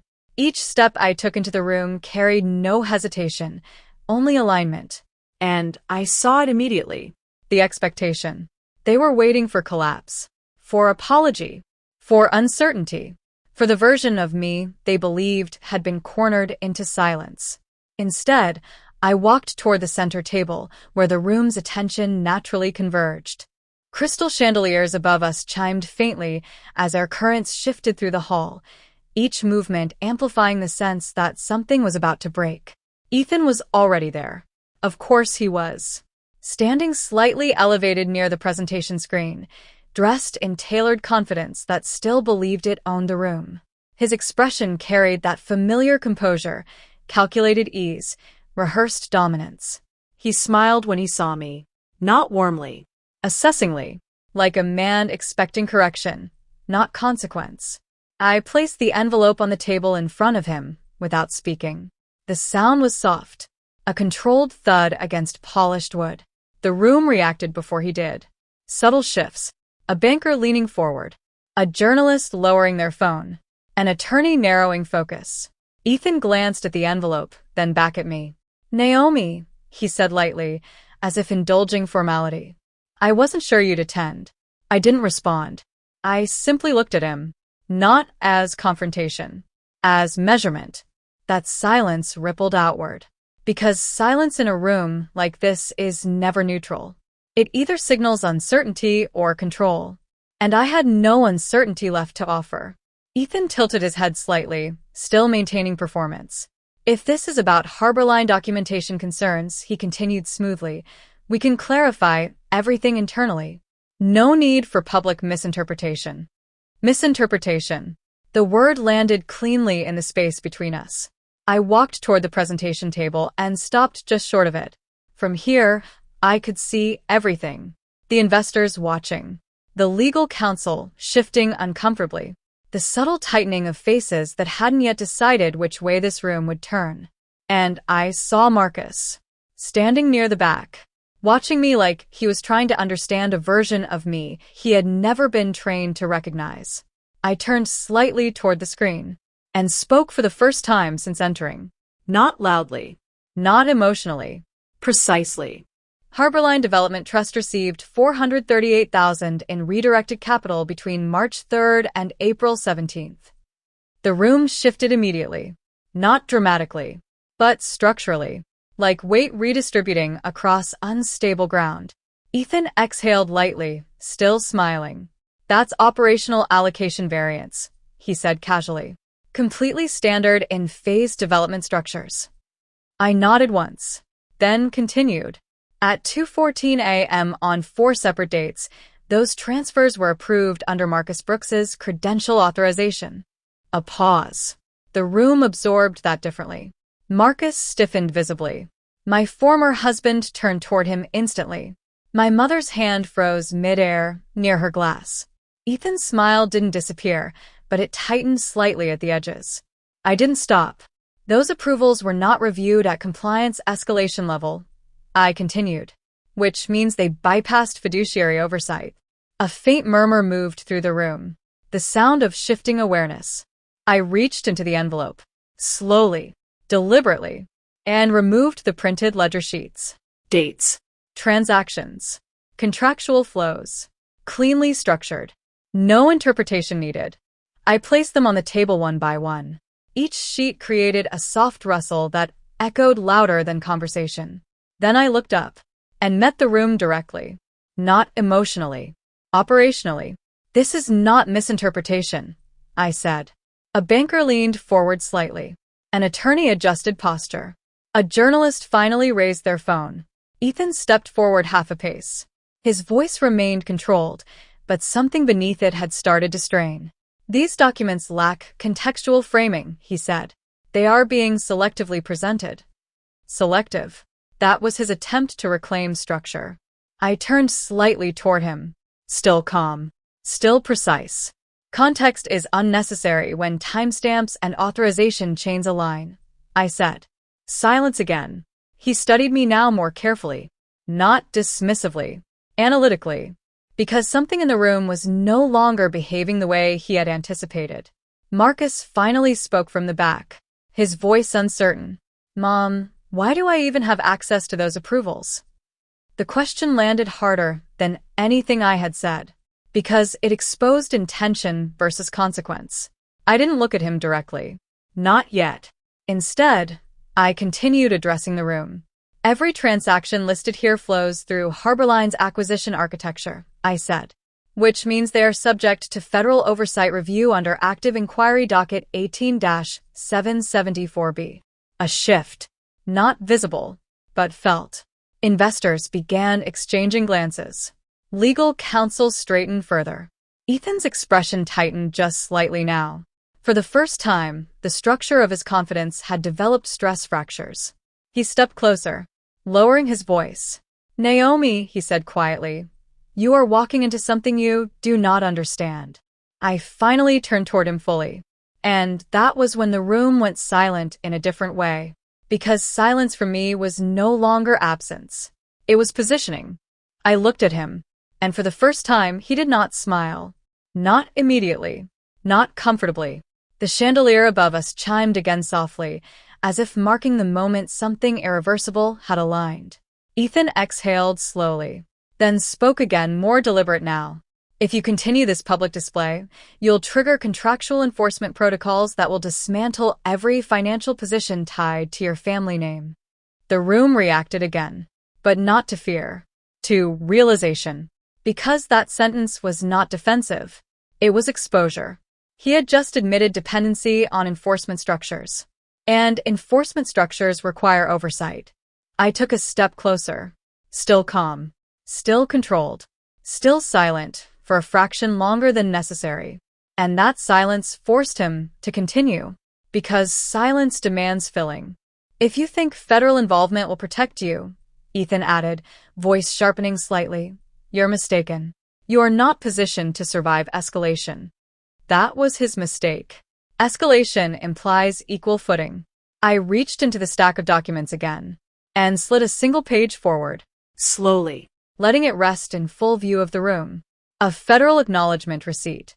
Stamped. Time-coded. Logged. Ethan's eyes moved to it immediately. And for the first time, I saw something shift behind his confidence. Recognition. Not fear yet, but recalibration. Because now he understood something had already moved beyond his control boundary. The room leaned into silence again. Waiting. Watching. Breathing unevenly now. And I let that silence stretch. Because silence, when controlled, becomes pressure. Ethan finally spoke again, but his voice had changed slightly. "You submitted this," he said. "Not a question." I nodded once. The simplest confirmation. That was all the room needed. Because now the structure had split. Internal confidence versus external verification. And external always wins. Marcus moved again at the back. But I didn't look at him. Not yet. Because Ethan was still calculating. Still trying to recover narrative control. Still unaware of the final weight I had not yet released. He straightened. Forced composure again. "You think documentation changes leverage," he said. "It doesn't." A pause. Then he leaned forward slightly. And if you push this further, Naomi, you will not just lose influence in this room. The air tightened. Crystal light above us flickered faintly again. And the entire room leaned into the moment, without realizing it. Ethan's voice dropped lower. You will lose your family. Silence collapsed. Not outwardly. Internally. Every eye in the room locked onto him. Because that was no longer strategy. That was emotional exposure disguised as dominance. And that is where power begins to fail. I looked at him for a long moment, then spoke. Quietly. Precisely. Without emotion. That is not your decision. A pause. The room held its breath. Ethan's jaw tightened. And then he said the sentence. The one that would fracture everything. You don't understand. Your son already signed the final transfer override. The silence after that was absolute. The moment Ethan said it, the room stopped being a gathering of people and became a system collapsing under its own confession. You don't understand. Your son already signed the final transfer override. For a fraction of a second, I didn't react outwardly. But internally, something aligned with absolute precision. Not shock. Confirmation. The chandelier above us chimed softly as air shifted through the space, but even that sound felt distant now, like the building itself had stepped back to watch what came next. My gaze moved slowly from Ethan to Marcus. Not fast. Not emotional. Measured. And I saw it immediately. The break. Marcus wasn't looking at me. He was looking at the floor. Not in shame. In calculation collapsing into panic. That difference mattered. Because shame reacts. Panic exposes. The room didn't understand it yet, but they were already inside the aftershock of a structure that had just been revealed as unstable. My former husband spoke first, voice tightening. Marcus, what did he just say? Marcus didn't answer immediately. That silence was enough. Because silence from him now was no longer control. It was absence of defense. Ethan noticed it too. And for the first time, his composure flickered in the smallest possible way, just a tightening around his jaw, a fraction of recalibration he couldn't fully suppress. I stepped forward. One step. Not toward Marcus. Not toward Ethan. Toward the center of the table where the documents still lay scattered beneath crystal light.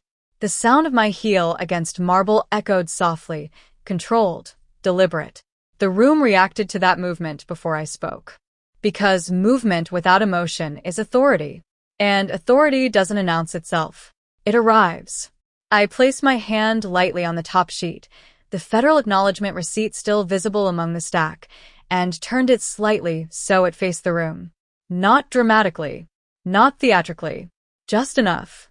And then I spoke. Calmly. Precisely.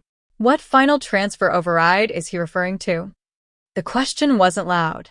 But it landed like a structural crack. Ethan blinked once. A micro delay.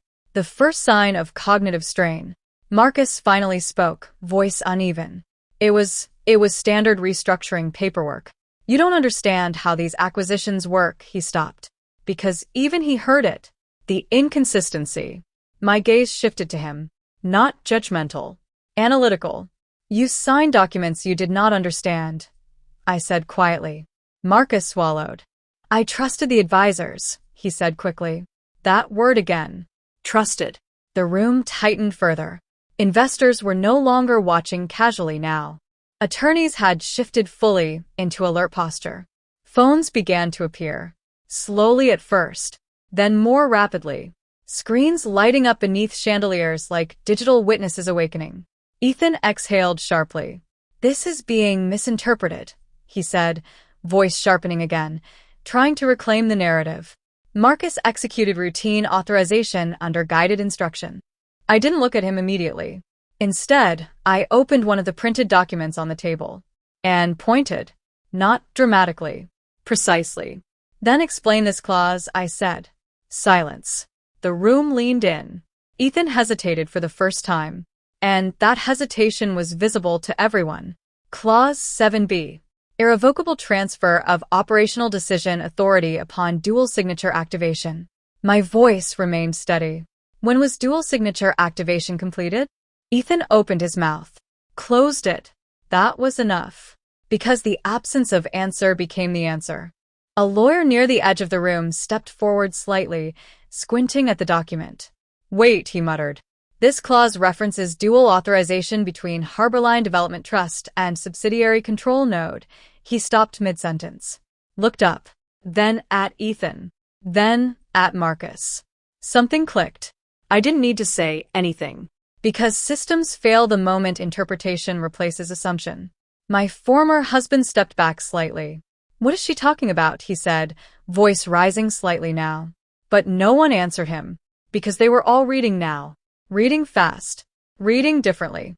Reading like people realizing they had been inside a structure without understanding its architecture. Marcus finally spoke again. Faster this time. "Mom, it's not what it looks like." I turned to him fully now. Still calm. Still composed. "No," I said quietly. A pause. "It is exactly what it looks like." That sentence did something the room hadn't experienced yet. It removed ambiguity.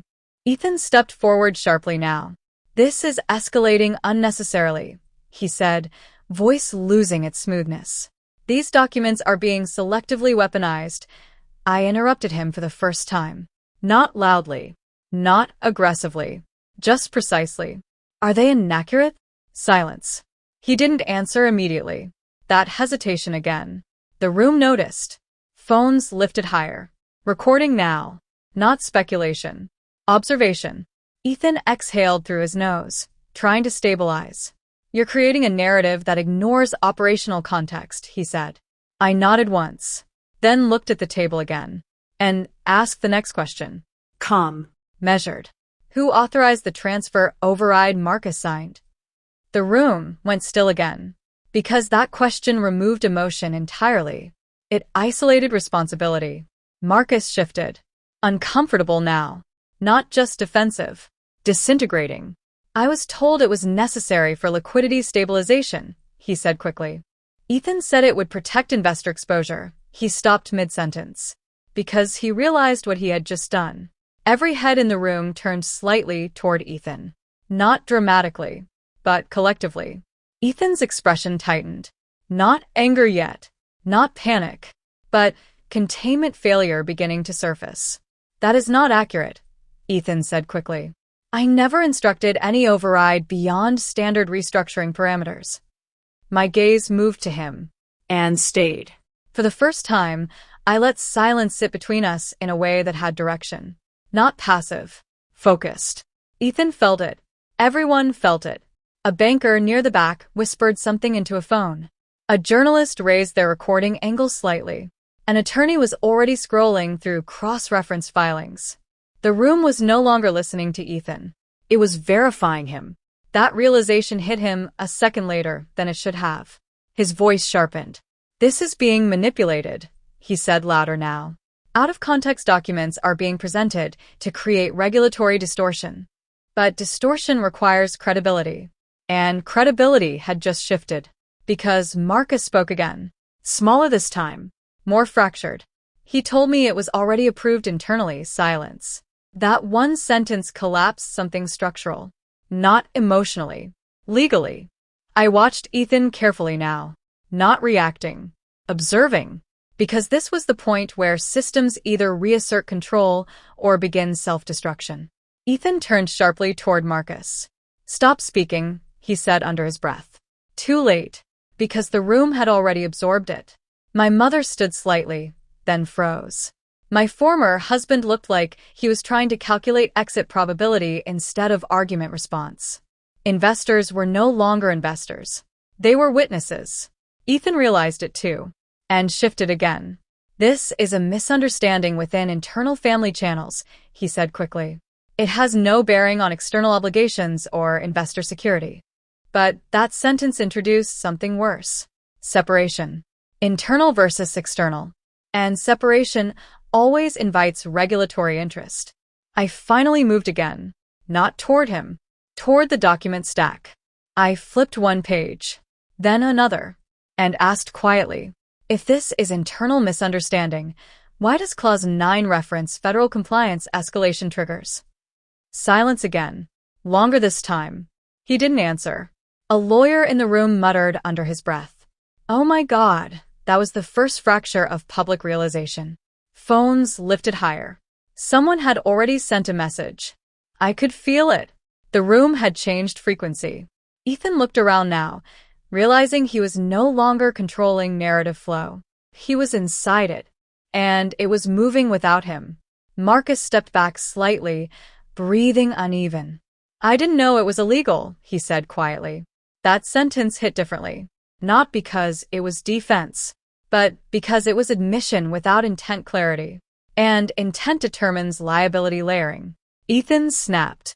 You were instructed clearly. I turned my head slightly. Not fully. Just enough. And said one line. Soft. Controlled. Razor precise. By whom? Silence. Absolute. No one spoke. Not Ethan. Not Marcus. Not the room. Because that question had no safe answer. Ethan's jaw tightened. For the first time, the performance broke at the edges.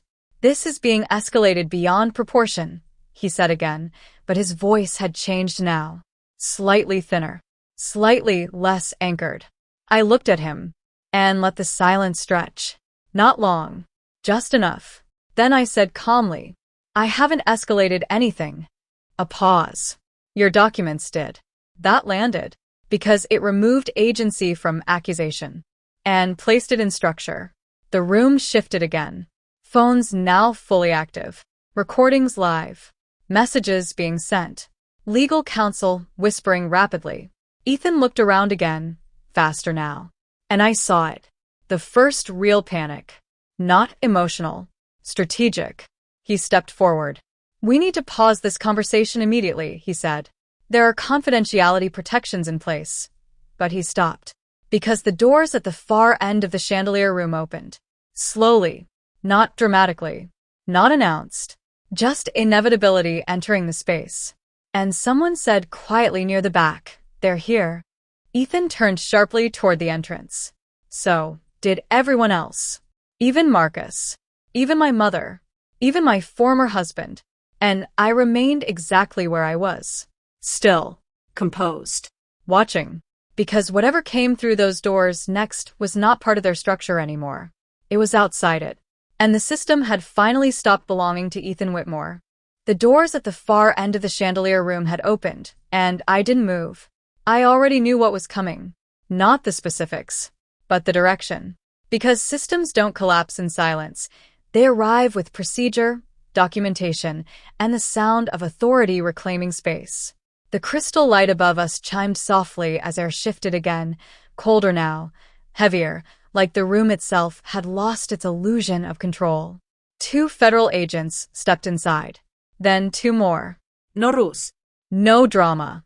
Just inevitability in motion. Their presence didn't raise voices. It lowered them. Ethan turned halfway toward the entrance, and I saw it immediately. The first true fracture in his composure. Not panic yet. Something more dangerous. Recognition without control. Marcus stepped back instinctively. My former husband froze mid-breath. My mother's hand tightened around nothing, and I stayed exactly where I was. Still. Centered. Observing. The lead agent scanned the room once, then spoke calmly. Harborline Development Trust. We're here on active financial compliance enforcement. No raised voice. No emotion. Just confirmation of a system already in motion. The sound of that sentence echoed differently in this room, because now it wasn't speculation. It was jurisdiction. Ethan exhaled sharply, stepping forward immediately. There's been a misunderstanding, he said quickly. We are in the middle of internal documentation review. The agent didn't look at him yet. That was the first real imbalance. Because ignoring someone is more powerful than confronting them. The agent's eyes moved instead to me. Then to the documents on the table. Then back to the room. We are executing a federal preservation order, he said. All accounts, assets, and associated instruments tied to Harborline Development Trust are frozen effective immediately. Frozen. That word didn't need explanation. It didn't negotiate meaning. It stopped motion. I felt it ripple through the room before anyone spoke. A banker behind me whispered into a phone. An attorney lowered his gaze to his screen.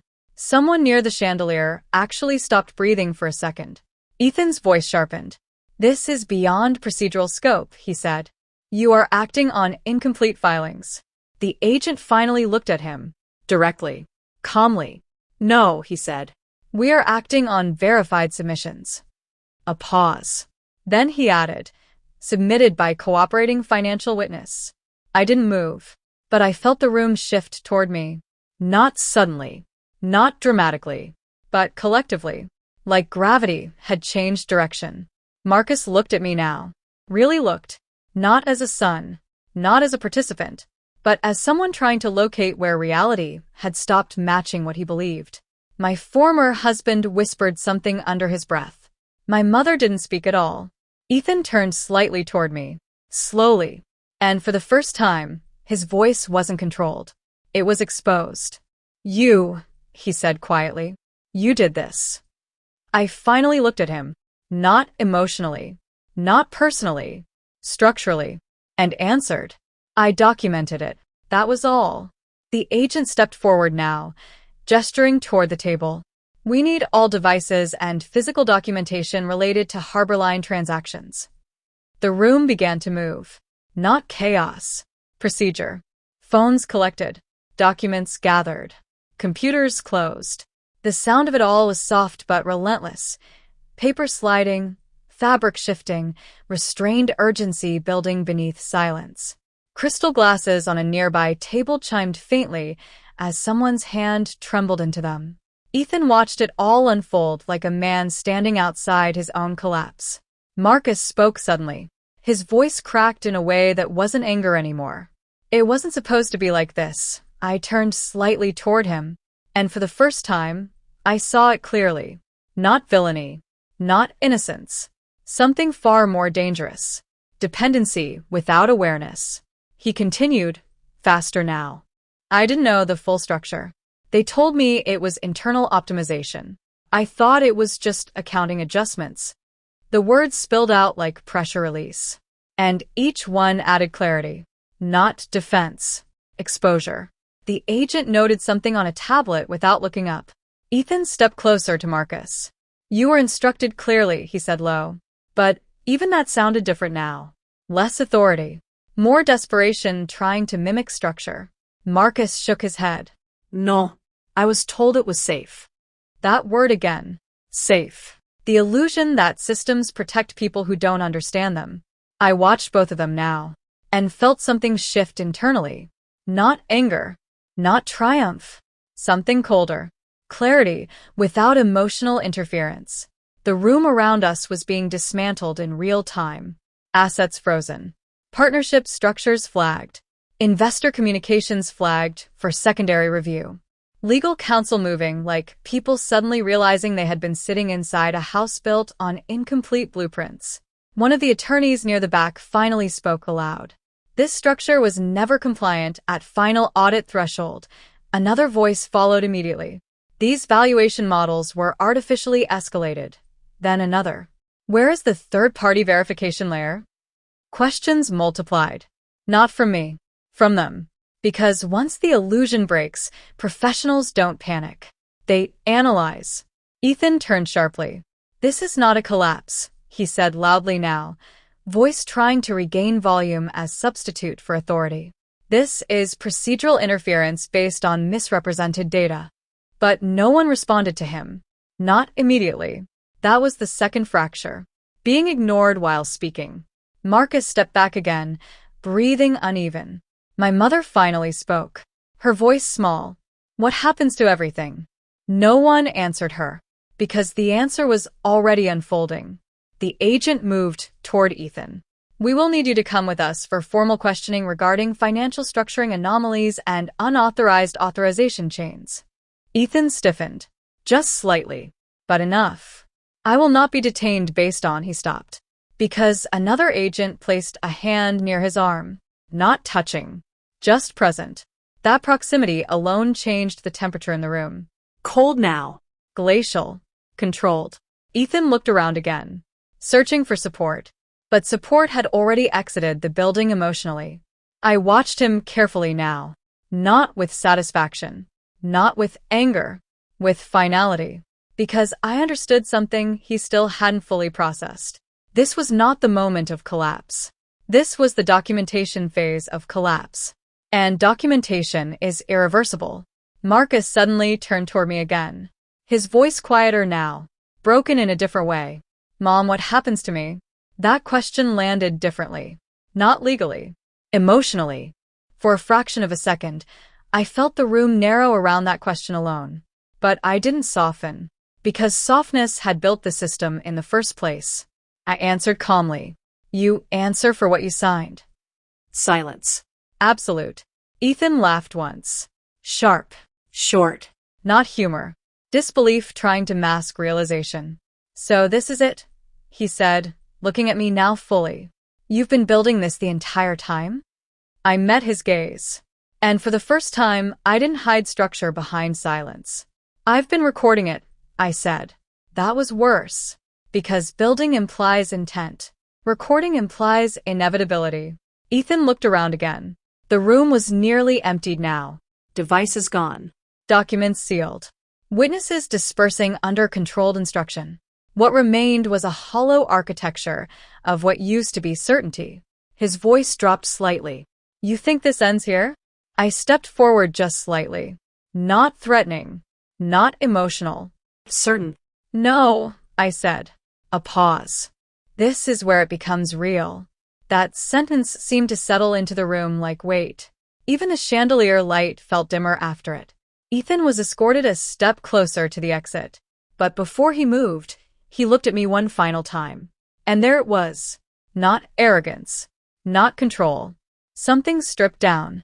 You still don't understand what you've done, he said quietly. I didn't respond. Because understanding wasn't the point anymore. Consequences were. Marcus stood frozen in the middle of the room as everything around him emptied. My former husband sat down slowly, as if gravity had finally convinced him resistance was pointless. My mother remained standing, but unmoving. And I stayed exactly where I had been from the beginning. At the center. Still. Observing what remained after illusion stopped pretending to be structure. The agent near the door paused briefly, then spoke. You'll be contacted for follow-up proceedings. He looked at me once, then added, Your cooperation is noted. And just like that, they began to leave. The room didn't return to silence. It entered aftermath.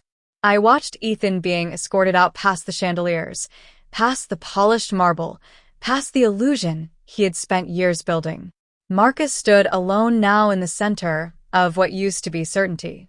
And I realized something quietly. This wasn't the end of collapse.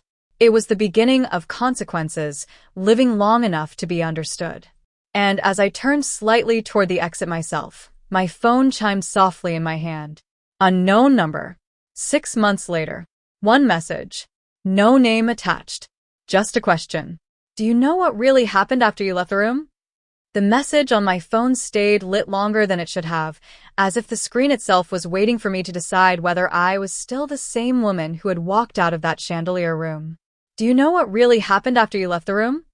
I didn't respond immediately, because I already understood something important. The story was never over when I left. It only changed perspective. 6 months had passed since that night, and the silence that followed the collapse was not empty. It was structured. Controlled, documented, and irreversible. The first sound I remember from the aftermath wasn't chaos. It was paperwork. Soft, continuous, deliberate. The rustle of systems reorganizing themselves without permission from the people who thought they owned them. And then came the outcomes. Not rumors. Not speculation. Records.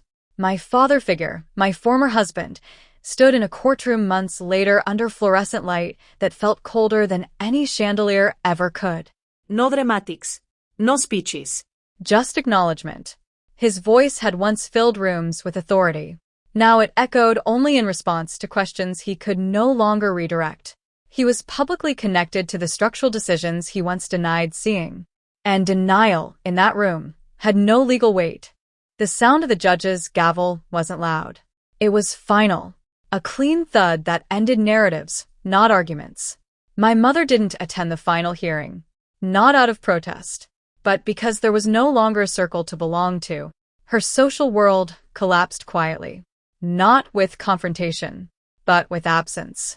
Invitations stopped chiming. Calls stopped coming. Conversations that once depended on alignment simply dissolved. She had spent years translating loyalty into currency.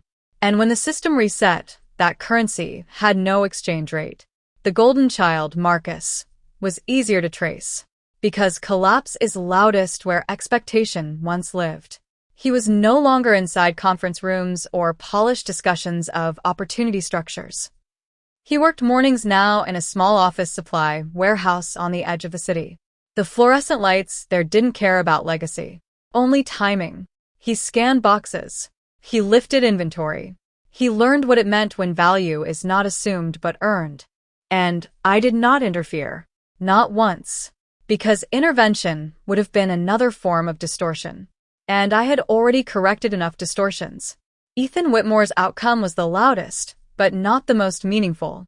Bankruptcy filings are not dramatic in person. They are procedural. Ink on pages. Signatures under obligation. But his collapse carried something different. Because it wasn't just financial failure. It was structural exposure. The same confidence he once used to fill chandeliers with certainty had no place in federal indictment language. Fraud. Misrepresentation. Unauthorized fund routing. Each word removed another layer of performance until nothing remained except accountability. He sat once in a detention hearing, shoulders no longer tailored into confidence. No longer sharp, just human. Reduced to the same system he once believed only applied to others. And I remember thinking, not with satisfaction but with clarity, systems do not punish emotion. They enforce structure. After that, I focused on something else entirely. Reconstruction. The recovered assets were not symbolic. They were redirected. Scholarship programs. Community restitution funds. Educational access pipelines for people who would never sit under chandeliers pretending access was inheritance. The irony was not lost on me. Money that once flowed through deception now flowed through continuity. Corrected direction. And for the first time, it held weight that didn't need justification. I visited one of the first scholarship award ceremonies quietly. No announcement. No presence on stage. Just observation. The room smelled of clean paper, new beginnings, and uncertainty that had not yet been shaped into limitation.